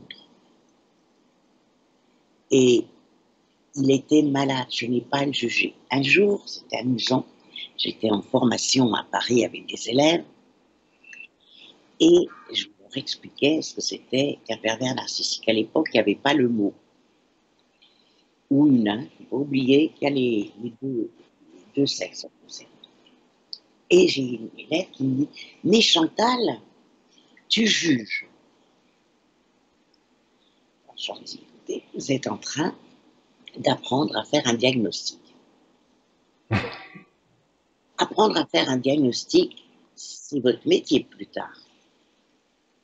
Vous n'êtes pas psy sans faire des diagnostics. Imaginez que vous vous promenez dans la campagne avec vos enfants, en bas âge. Et puis, il y a un serpent. Ben, vous avez intérêt à vite savoir si c'est une vipère ou une couleuvre. La vipère, elle est très utile. Elle a été créée par l'univers. On fait des tas de choses avec son venin. Mais il vaut mieux pas qu'elle le mette dans les jambes de vos enfants. Donc, c'est un diagnostic. Mais vous n'allez pas juger la vipère d'être une vipère. Il faut le savoir, c'est tout. Ça aussi, c'est très libérateur. Je suis assez d'accord avec toi. C'est pour ça que d'ailleurs que quand je dis l'amour, c'est dire oui, je vais faire une précision tout de suite avant qu'on me dise ça veut dire pas dire oui à tout. Je vais expliquer ce que je veux dire par là. L'amour, c'est dire oui, mais dire oui, ça veut pas dire qu'on est d'accord. C'est là que c'est compliqué. Ouais. Je dis oui dans le sens d'une autorisation. J'autorise, même, entre guillemets, j'autorise le mal à exister. Mais ça veut pas dire que je suis d'accord. Ça veut pas dire que je vais rien faire. Ça veut pas dire que je vais agir, d'ailleurs. Il y a beaucoup de gens qui sont dans la réaction plutôt que dans l'action. Mais dire l'amour dit oui, c'est je l'autorise dans cet agrandissement de ma définition. Si je veux m'agrandir en définition, il faut que j'autorise tout, pas que je commence à mettre de côté les gentils d'un côté, les méchants de l'autre, les victimes, les bourreaux, puis alors je vais continuer à créer des camps. Quand l'amour dit oui, parce que l'amour il est non duel et on recommence. Tu nous as dit on est sur une terre duel, donc on va pas nier que qu'on a, comme tu dis, des jugements, des propositions qui vont nous aider à faire ce diagnostic. L'amour aussi, j'allais dire, il établit un diagnostic quelque part, parce qu'il va nous mener à une voie, mais il n'interdit pas l'autre voie. Il n'interdit pas l'autre voie. Il nous dirige vers une voie, sans interdire l'autre. Comme tes étudiants disaient, mais tu juges. Non, non, non. J'invite quelqu'un à aller vers cette voie parce que c'est la sienne. L'autre voie, elle existe. Et je suis pas là pour lui dire, faut pas aller là. Tu vois ce que je veux dire? Donc c'est pour ça que je dis attention quand on vous dit, parce qu'on entend ça dans la spiritualité souvent, mais c'est pas compris. L'amour dit toujours oui. Ah oui, bah, enfin d'accord, l'amour dit pas oui à un violeur, tu vois ce que je veux dire? Quand on dit l'amour dire oui, c'est l'amour autorise quelque chose à exister et ça va nous permettre d'étendre notre définition de qui on est, mais on n'est pas forcément d'accord. C'est pour ça que je veux dire que le fait d'être en accord et le fait de dire oui, ça peut être différent. Un enfant, je sais pas ce que t'en penses toi, mais en tant que parent, on est là pour l'aider à grandir et à faire ses choix. Ses choix. pas les nôtres. Donc notre rôle de parent, à un moment, c'est de lui dire oui si ça t'apporte du bonheur, pas de dire ah mais fais pas ça, c'est une connerie. Enfin peut-être, ça dépend de l'âge, hein, soyons clairs. Mais si à un moment son plaisir c'est d'aller faire le tour du monde et si nous on commence à lui dire non parce qu'on a peur de ce qui peut lui arriver ici ou à gauche, c'est quoi cet amour-là? Encore une fois, c'est encore un amour qui enferme. Et là, on a un parent, un amour qui va dire oui, même s'il n'est pas d'accord. Je te donne un exemple de l'amour qui dit oui, mais qui n'est pas d'accord. Oui, vas-y, vas-y dans ce truc. Mais ça ne veut pas dire qu'on est d'accord. Je sais pas si tu peux prolonger cette histoire de oui, d'accord. Ben, je pense que l'amour qui dit oui, c'est une ouverture. Hmm. C'est un, c'est un non-jugement. Mais par exemple, si tu veux élever correctement un enfant, tu es obligé de lui mettre des interdits. Oui, Parce que, on est d'accord. Tu vois, oui, on est d'accord. et, alors, tu lui expliques le plus possible pourquoi tu mets ces interdits, mais en tant que parent, il va bien falloir un jour que tu admettes qu'à un moment, ton enfant va te détester. Et c'est ton boulot de parent. Tu n'es pas là pour être ami. Tu n'es pas là pour aimer. Tu vois, c'est pas dire oui à n'importe quoi. Tu es là pour mettre des interdits pour que la personne se Hmm. construise. Bon, moi j'ai eu des patients qui étaient très angoissés quand leur enfant sortait à 4 heures du matin, etc. Ils ont des guides, alors vous le confiez à ces guides. Parce que de toute façon, si avec ces guides il a choisi de partir plus tôt, il partira plus tôt. Mais vous dormirez la nuit et vous ferez confiance parce que vous le confierez à ces guides.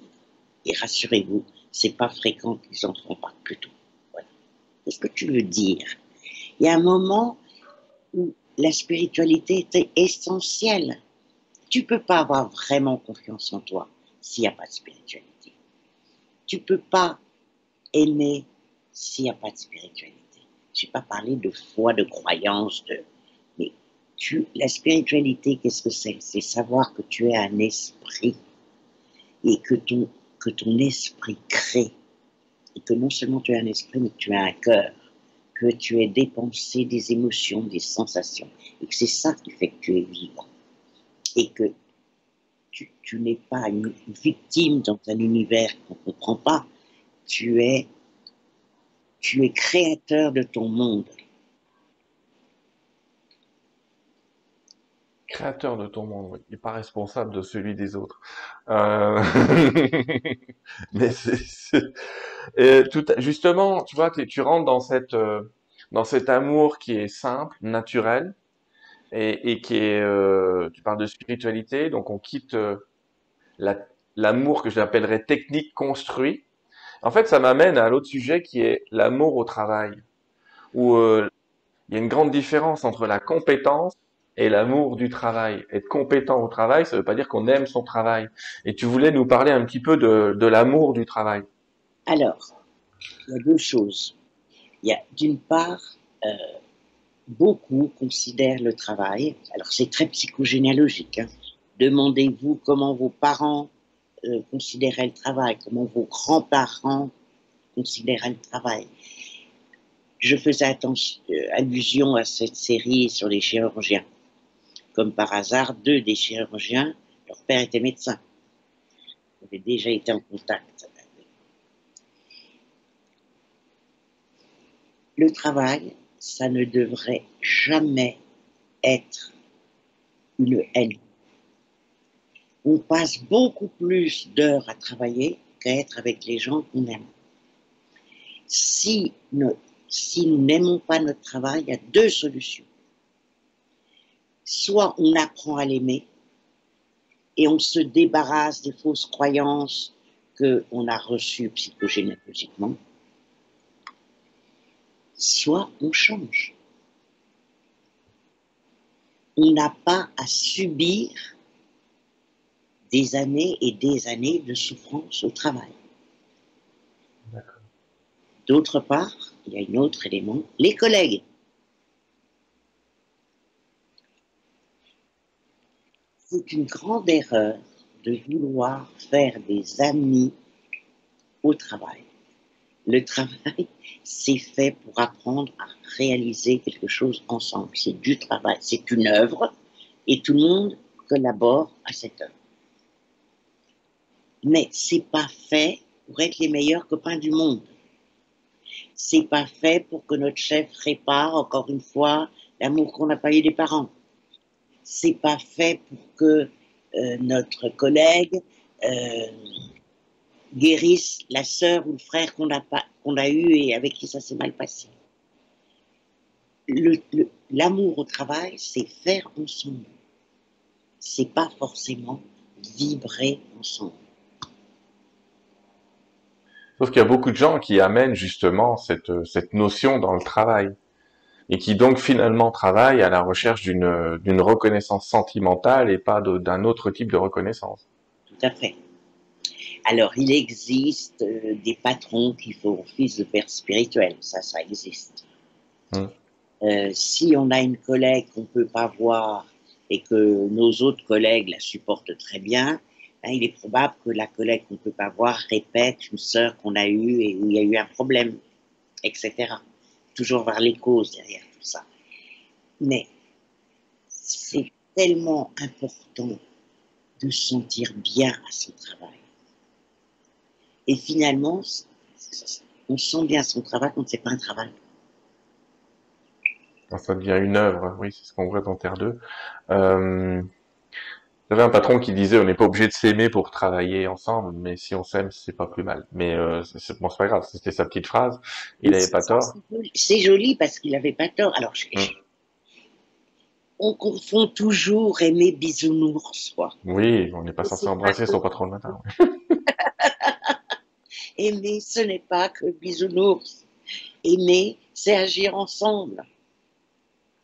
Et puis il y a des gens qui mettent une pression dans le travail. Alors, je vais te poser deux questions. J'essaie d'imaginer les questions qu'on nous aurait posées, Chantal. Tu vois, je me mets dans la tête des autres là.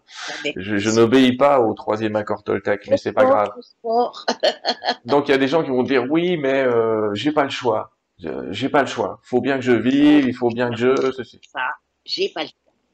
Comme si on était condamné à être victime à vie.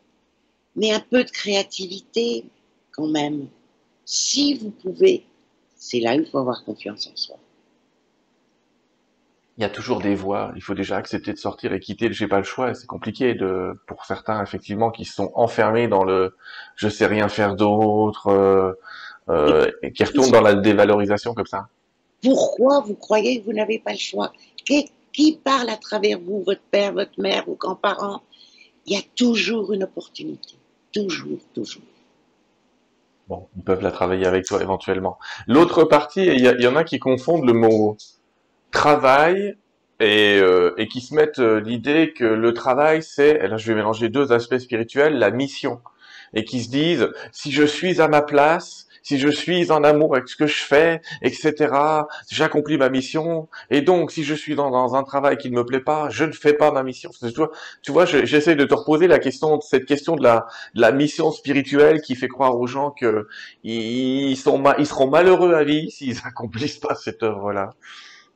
Et puis c'est terrible parce qu'on est dans une telle société compétitive que la mission, elle fait même pas 1,90 m, elle fait 2,10 m, quoi. Mm. La mission est inaccessible. Mais la mission, c'est déjà vivre. Pourquoi on a choisi de s'incarner? Pour faire l'expérience de vivre. Ça suffit. Et l'expérience de vivre, c'est essayer d'être quand même le plus heureux possible. Et être le plus heureux possible, c'est un sacré travail sur soi. Ouais. Savoir trouver la joie dans le moment présent, là où on est, dans ce qu'on fait. Ouais. Savoir trouver l'amour là où on est, dans ce qu'on est, j'allais presque dire. C'est ça l'œuvre. Comment as-tu aimé? Cette question qu'on pose, que pose le Dieu des gens rencontrés par ceux qui ont fait des voyages, des NDE. Et ça tombe bien, normalement notre émission, elle passe juste après qu'on ait parlé de NDE. Et c'est super bien programmé tout ça. Et cette question qui revient tout le temps, comment as-tu aimé? Qu'as-tu fait pour ton prochain? Le cas que tu fais pour ton prochain, d'ailleurs, c'est celui-là qui a généré des erreurs d'interprétation. Ah, exactement. Qu'as-tu fait aussi pour toi-même? Comment t'es-tu aimé? Et là, on est gravement déficitaire. Mm.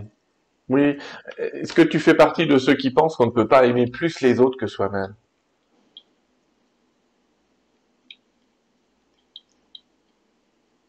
Je serais beaucoup plus modérée. Euh, dans un incendie, les parents aiment plus leurs enfants qu'eux-mêmes.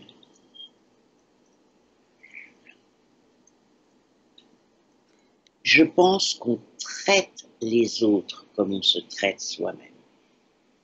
Si tu es tout le temps dans l'effort, si tu fais passer toujours les autres avant toi, si tu décroches le téléphone alors que tu crèves de faim et que tu as besoin de manger, si, si tu te négliges, quoi, si tu t'écoutes pas, tu vas faire pareil avec les autres. D'accord. Donc c'est ne pas confondre un amour altruiste et Oui, un amour sacrifice. voilà. C'est pas pareil. Ouais, ouais. Altruiste, c'est un geste qui est volontaire, naturel. Le sacrifice, il y a presque une notion de devoir absolu. Mais comme tu le dis, il dépend du contexte. Évidemment qu'on va sacrifier pour nos enfants dans des situations à risque, mais de manière naturelle entre humains, on n'a pas à passer notre temps à sacrifier parce qu'on nous a fait croire dans une religion ou une autre qu'il fallait gagner des bons points. Oh là là, oh là là.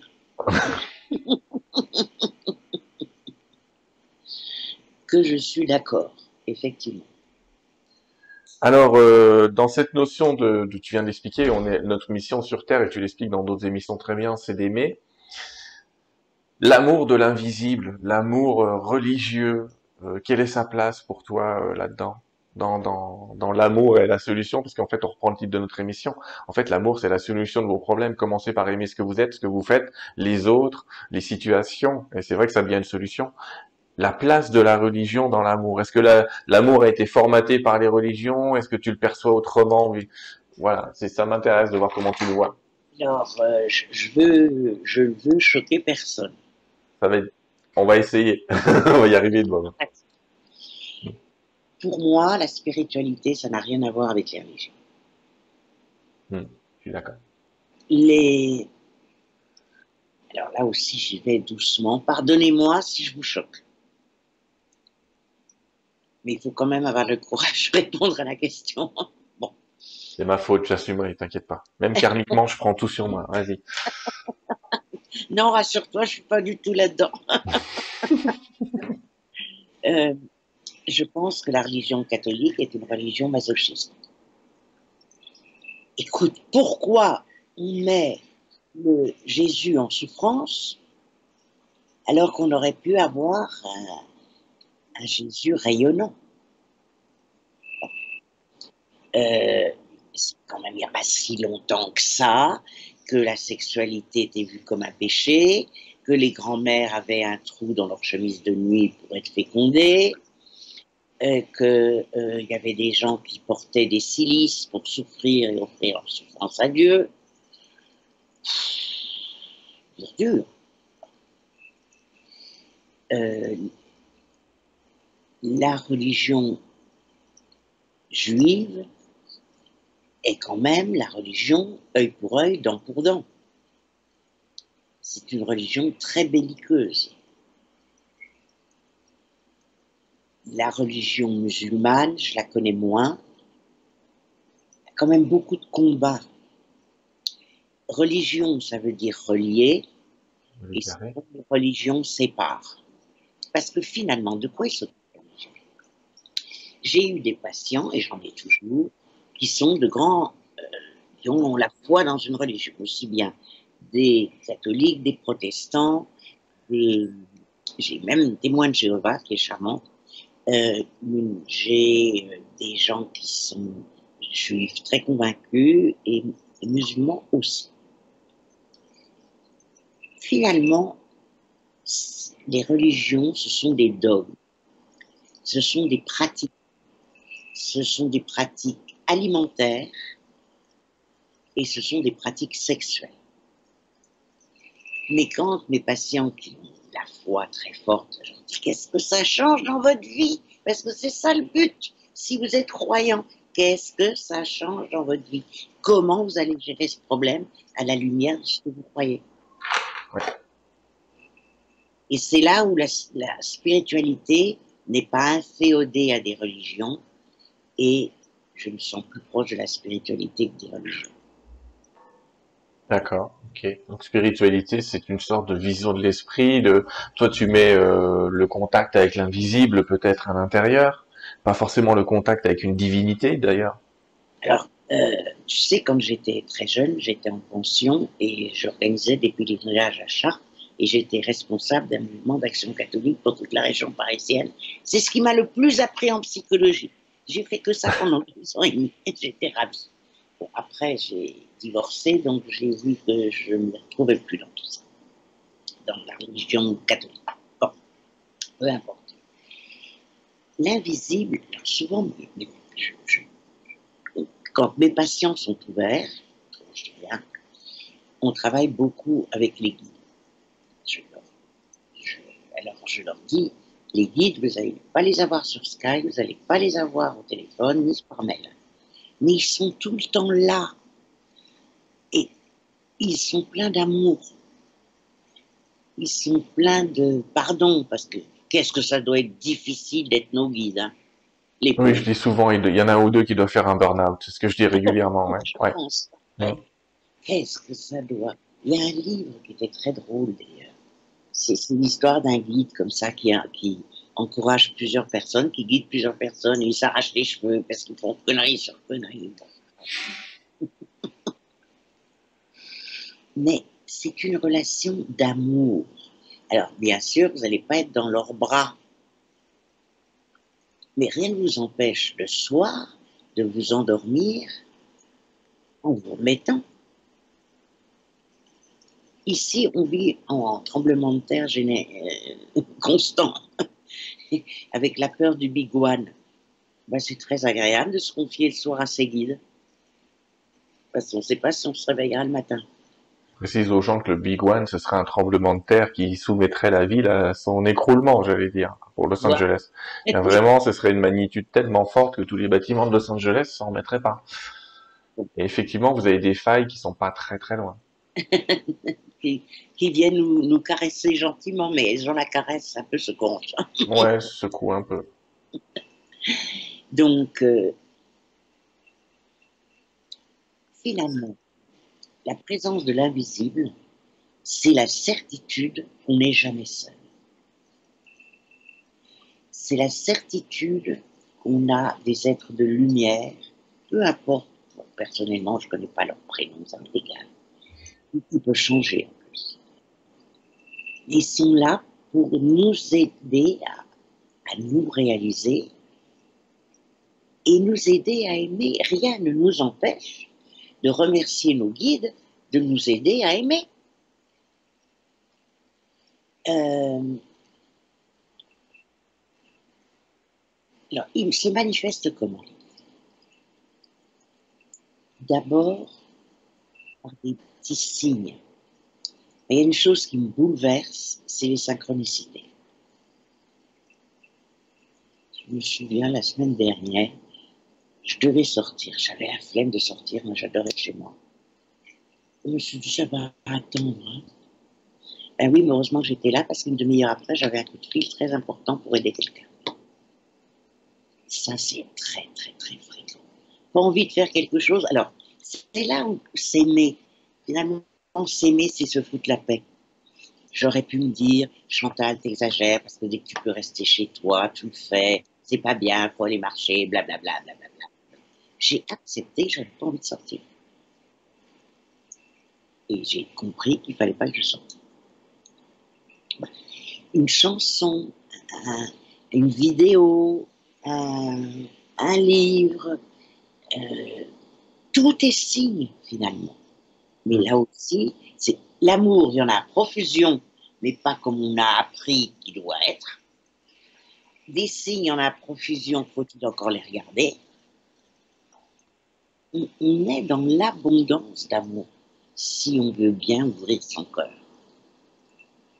Ouais, je suis d'accord avec toi. On a eu, on va révéler un tout petit truc, on a eu un petit échange la semaine dernière où on a eu un guide comme ça, on va pas citer, mais qui nous dit je t'offrirai 3 roses. Et t'avais 3 roses devant toi alors que t'en as pas souvent. Donc c'est vrai que régulièrement ils viennent comme ça nous dire non non tu vois tu te trompes pas, c'est bien ça, c'est bien moi.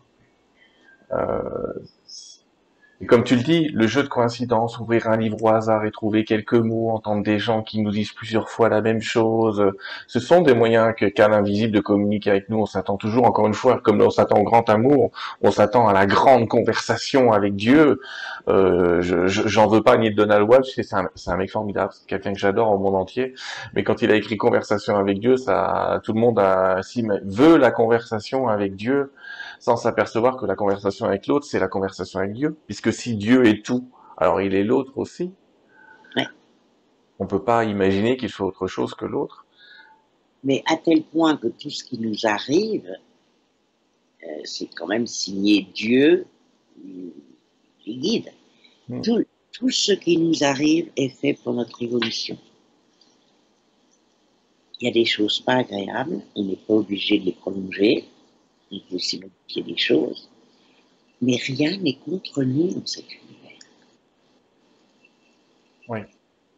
Oui, on est là pour vivre cette expérience duel, cette expérience d'aimer dans un monde où c'est difficile d'ailleurs. Je pense que elle est là la question des guides à l'arrivée des NDE. Ouais. On en parlera avec Sonia, on en a parlé avec Sonia, je dois parler dans le passé puisque l'émission passe dans le futur, donc c'est un peu compliqué. Mais globalement, cette question du comment as-tu aimé, elle est presque le challenge. C'est comment t'as fait pour aimer dans un monde non duel, de duel, je veux dire. Dans un monde de bisounours, comme tu dis, aimer, c'est facile. Il n'y a pas de méchant, entre guillemets. Il n'y a pas de négatif, il se passe rien. C'est Tinky Winky, Lala, enfin, tu vois ce que je veux dire, quoi. C'est, je sais plus comment ça s'appelle, les Teletubbies. Mais dans un monde duel, aimer est un vrai challenge. Et dans une vie spirituelle plus grande, en s'apercevant, j'ai toujours dit, sur Terre, c'est un petit peu comme si on apprenait à courir avec des bottes de 3 kilos à chaque pied. Le jour où on nous enlève les bottes, on vole, hein. C'est assez facile. Et cet amour sur Terre, le moindre gramme, on doit le prendre. Pourquoi est-ce qu'on attend? Tu parlais de l'amour. On est en conversation, les amis, comme vous êtes pas là, hein. Enfin, on peut pas s'entendre, on est en conversation. L'amour, c'est peut-être aussi l'amour des petits gestes du quotidien. C'est prendre son café et se dire, ce café-là, c'est moi qui l'ai choisi, c'est le mien, il est à moi, il m'appartient. Je veux dire, enfin, pas dans le terme d'appartenance, mais quelle joie de l'avoir. Parce qu'on s'aperçoit souvent que l'amour, il est présent, et c'est quand il s'en va qu'on s'aperçoit qu'il était là. On n'en a pas parlé de cette habitude à l'amour qu'on finit. Euh, une fois, j'entendais un guide qui disait que faut-il qu'on vous enlève pour que vous vous aperceviez que vous étiez en amour avec cette chose qu'on vous a enlevée. Vous étiez en amour avec votre maison. Vous étiez en amour avec ce que vous, entre guillemets, pensez posséder, la santé, la personne, etc. C'est une erreur, la possession, mais peu importe. Toujours est-il, c'est au moment où on l'enlève qu'on s'aperçoit qu'on l'aimait.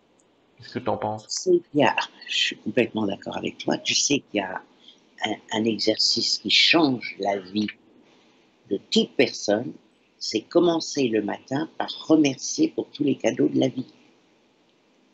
Et le soir, remercier pour cette journée et ce qui s'est passé. La gratitude, ça change la vie. Parce que si tu émets de la gratitude, t'attires de la gratitude, etc. C'est vaste communicant. Euh, on prend tout, tu comprends, tout nous est dû. Hein. On est victime, on n'est pas assez aimé, on n'est pas assez compris. Et puis, moi, il y a une expression en anglais qui est I, me and myself. Me, I, on myself, ouais.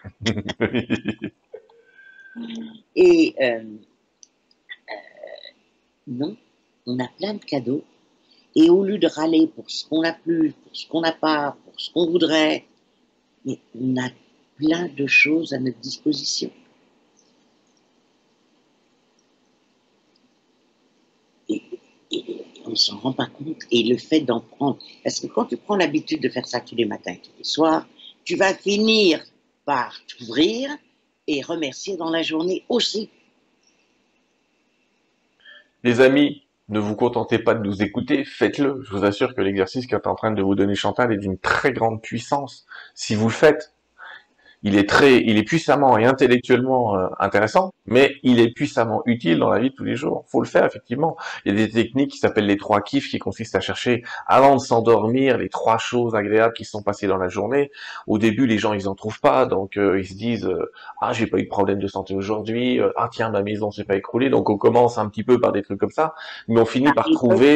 par les ne pas. Ouais, on commence par ça et puis on finit par trouver des choses vraiment intéressantes, se dire ah aujourd'hui il y a un tel qui m'a parlé, ça a été super, on a vécu une conversation agréable, ah j'ai vu une émission qui m'a vraiment éclairé, ah j'ai vu ces gens dans la rue qui souriaient. Et on va s'apercevoir que la liste elle pourrait être tellement plus longue que ce qu'on essaye de faire au début en se disant c'est déjà pas mal, je suis pas mort, c'est déjà pas mal.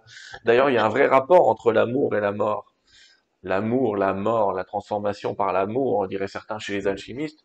Euh, il y a cette histoire-là. Mais effectivement, la gratitude le matin, la gratitude le soir, t'as raison. Je suis là complètement. Ben, on l'a pratiqué tous les deux, mais ça change la vie. Ouais. Ça change la vie de voir ce qu'on a et d'arrêter de se concentrer sur ce qu'on n'a pas. Une chose qui est bien aussi, c'est de se féliciter pour trois choses chaque soir. Tu donnes un exemple?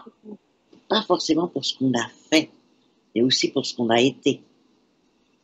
Ah. Donc tu vas dire par exemple, oh c'est super, je me suis pas énervé avec telle personne, ou Voilà, j'ai aidé la voisine, ou bref, j'ai rangé mon bureau, pourquoi pas. pourquoi pas? Ça va aider à remonter l'estime de soi. Ben, bien sûr, si tu te félicites, autre exercice, euh, prenez une petite fiche et notez un petit trait vertical, puis au bout de quatre traits verticaux, vous mettez un trait Hmm. horizontal. Le nombre de fois où vous critiquez dans la journée, vous allez être super étonné. Et faites-vous un cadeau après avec tous les. Vous mettez 1 euro par 5 traits, par exemple, et vous faites un cadeau pour inverser. Oui, là, ça c'est la version positive. J'aime bien ton exercice parce on finit par se récompenser. Moi, je donne de temps en temps un autre exercice qui est un peu plus négatif, c'est de mettre un élastique sur son poignet et de se donner un petit coup d'élastique à chaque fois qu'on s'entend râler ou être négatif. Mais ça finit par faire tellement mal à la fin de la Oui, journée. moi, c'est. Mais je te jure qu'il y a des gens au début, ils se disent, ouais, c'est sympa ton truc, mais à la fin, ils ont mal, hein, quand même. On Voilà. s'aperçoit que, oh, qu'est-ce qu'on a appris à râler. Enfin, moi, je suis un gros chien, donc je râle deux fois plus, comme je dis toujours. Mais c'est impressionnant, ouais, c'est impressionnant. Mais ça vient des il faut, je dois, et puis cette pression qu'on se met à soi, on se la met aux autres en même temps. Ils doivent être aussi compétents que nous. Les autres comme tu te traites. Hmm. Donc, tu sais quoi, Chantal, on arrive un petit peu à la fin de notre émission. Donc, Ouais, on va essayer ça d'en faire une synthèse. Tu nous as fatigué, parce que ça a été long, Ah, en tous les pour eux, il cas. est 22h15, à cette heure-ci à peu près. Pour nous, ça va, mais on vous dira pas quelle heure il est, mais ça va à peu près. Euh, Tu nous expliques donc que l'amour commence par finalement retravailler un peu l'estime de soi, l'amour de soi. Oui, Il y a des grandes notions, on le reverra sûrement, si tu veux bien, dans une autre émission de psychogénéalogie, c'est-à-dire vraiment l'implantation dans la famille avec vraiment en élargissant cette définition de famille, on verra ça ensemble. Euh, Tu nous as parlé de l'amour de l'autre, qui est le premier qu'on recherche, qui finalement va nous ramener à dire commencez déjà par l'amour de soi. Tu nous as expliqué que qu'il existe, oui, une notion de s'étendre dans l'amour universel, que ça peut être intéressant, mais faut quand même garder les pieds sur terre avec cette dualité. On n'est pas, comme tu dis, dans le monde des bisounours malgré tout. La famille, les amis, la terre, tu nous en as parlé. Cet amour de l'invisible, ce religion, ce religaré, qui signifierait que la vraie religion, c'est celle qui relie les uns et les autres, pas celle qui sépare. La notion de mission, de pas se mettre de pression, de se dire la mission, c'est d'être heureux, en paix, en joie là où vous êtes, mais c'est quelque chose qui peut se construire là où vous êtes déjà. C'est pas quelque chose qui va arriver là où vous n'êtes pas encore. On le remet dans le moment présent. Voilà comment je résumerai un peu ton intervention. Est-ce que j'ai oublié quelque chose en dehors des exercices que je vous invite à réécouter? je crois que c'est très très important d'accepter l'autre tel qu'il est, de d'éviter de se mettre en colère, d'éviter d'argumenter et moi j'ai raison et toi t'es un con. Nous sommes tous des êtres humains en chemin. Nous sommes là pour ça. Et plus on va faire de place au calme, au respect des uns et des autres, au dialogue, plus on va progresser. Parce que finalement, peut-être on va terminer avec cette image, je fais très attention. Pour moi, la spiritualité, ça doit être très simple, très humain, très tous les jours, très step by step, étape par étape, marche par marche.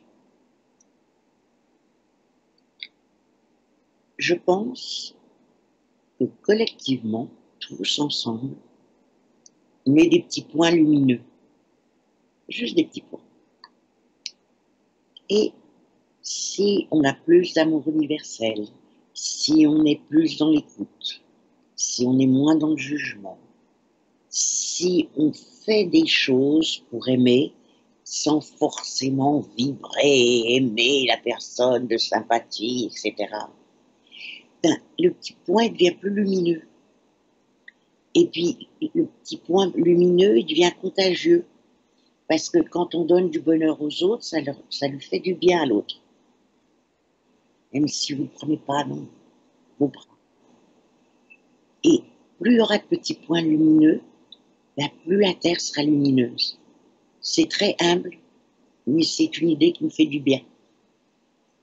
On va le prendre en semi-conclusion parce que tu vas voir qu'à la fin de l'émission, je vais te laisser terminer l'émission en donnant ton mot de la fin à toi. Chers amis, pour ceux qui nous prennent maintenant en cours de route, je vous rappelle que je l'ai dit au début, mais cette émission est enregistrée. C'est pour ça qu'on n'a pas une session questions-réponses avec Chantal. Cependant, si vous avez envie, et je suis sûr que vous en aurez envie, d'en connaître et d'en savoir plus sur Chantal, voire de lui parler, je vous invite à aller sur son site. Voilà, je montre ton site, il s'appelle chantalrialan.com. Toi et moi, on a choisi le même truc. On met le nom, le prénom.com, on s'embête pas. Comme ça, on est tranquille. chantalrialan.com, col, j'ai dit COL, je sais pas pourquoi, mais bref, c'est pas grave, vous trouverez un espace où vous pourrez comprendre ce que tu proposes en consultation, entre du coaching personnel, individuel, aussi la transgénéalogie, etc. Les livres, on va les trouver, différents supports médias. Là, je vois ton interview Tistria en premier, qui était fabuleuse. Des méditations que tu as enregistrées que j'ai trouvé sympathiques. Tu as enregistré des MP3 de méditation. Oui. Et l'atelier avec Tistria est payant à 19,50 € et vous avez un lien de présentation. Après, il faut cliquer pour l'acheter. C'est pas moi qui m'en occupe. Oui, mais par contre, je répète, sur ton site, il y a un tas de MP3 totalement gratuits où tu expliques aux gens comment les aider à méditer, à rentrer en méditation. Il y a aussi, je jongle sur mes écrans.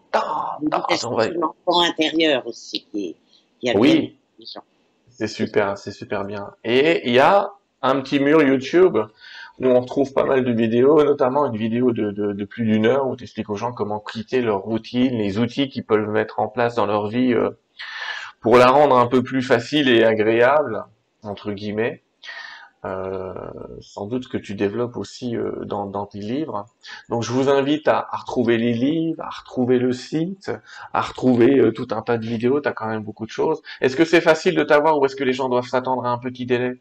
Alors, c'est ce que je voulais dire. Et c'est Ouais, pour ça je le sentais. Alors, je suis désolée, mais compte tenu du décalage horaire, c'est-à-dire que j'ai 9 heures de décalage avec la France, je consulte le matin pour moi, en soirée en France. Mais ça veut dire que le temps est limité. Donc, actuellement, pour avoir une consultation, j'ai de la place en janvier. Et rassurez-vous, vous pouvez avoir accès aux consultations, je donne des rendez-vous dès maintenant, il n'y a pas de problème. Je ne peux malheureusement pas faire des emails longs. J'essaye de donner gratuitement le plus possible de choses, mais je ne peux pas répondre à vos questions, c'est impossible, j'ai pas le temps. Oui. Parce que le matin, je consulte avec les gens en France, et l'après-midi, je consulte avec les gens francophones qui sont un peu partout dans le monde, dont les dom-toms, etc., etc. Voilà. Je te comprends. Moi aussi, je reçois une centaine de mails par jour. J'essaie de donner un maximum, mais sinon, on passerait nos journées à répondre aux mails. Ah, Et même parfois, je m'excuse hein, pour certaines personnes. Parfois, je suis obligé d'être un peu expéditif dans mes réponses, c'est-à-dire de mettre 4, 5 lignes. C'est vrai que parfois, il m'arrive de faire des abrégés. On aimerait faire plus, hein, on aimerait développer, mais c'est vrai qu'il y a des gens aussi qui posent des questions super profondes qui nécessitent quand même un véritable travail, une véritable consultation. On on n'est pas Shiva, mais on fait tout pour avancer quand même. On c'est pas mal, c'est pas mal. Chantal, je voudrais vraiment vraiment te remercier pour ce moment qu'on a passé ensemble sur Terre 2. Je suis sûr que vous avez adoré, les amis. En tout cas, moi, j'ai adoré ce moment et je te remercie vraiment de ta fraîcheur, de ton énergie, de ta manière, et tu l'as dit, et ça, c'est de l'amour, de ta manière simple de présenter les choses, parce qu'on comprend quand tu parles. Et je dis pas que c'est le cas général, loin de là. Et ça, c'est cool. Et vraiment, merci à mon toute ma papa, gratitude. merci à mon papa qui était médecin Ah, et qui, et qui me disait, Chantal, ce qui se conçoit bien s'énonce clairement. Donc, quand il me disait non, on ne comprend pas ce que tu dis. Merci, papa. Parfois, tu as été chiant, mais je t'aime. non. Et tu sais quoi, sur cette histoire de l'amour est la seule solution, je te laisse nous donner les mots de la fin. Les amis, je vous dis au revoir. On se revoit dans une prochaine émission. Comme je suis un peu décalé temporairement et qu'on enregistre une émission avant sur ce qu'il y a après, je ne me souviens même plus de la personne qui vient après toi. Je vous remercie d'être là. Continuez à mettre des petits pouces, à vous abonner à la chaîne parce que plus il y a d'abonnés, plus ça me laissera la possibilité de faire de nouveaux enregistrements, etc. Merci à vous, et Chantal, merci à toi, et puis je te laisse le mot de la fin. Alors, je n'avais pas du tout prévu de mot de la fin pour moi. Personne ne le prévoit, je les ai à chaque, je triche à chaque fois, les gens sont un petit peu surpris, mais tu vas trouver. Regarde, cherchons à l'intérieur. Dites-vous quelque chose à vous-même. Essayez de vous concentrer, essayez de vous relier à votre chambre, etc., tout doucement. Et puis après avoir fait tout ça, comme expliqué Sylvain, vous revenez à vous-même et vous allez entendre soit un mot, soit une phrase, ou simplement soyez dans la gratitude d'être vous-même. Dites-vous merci à vous.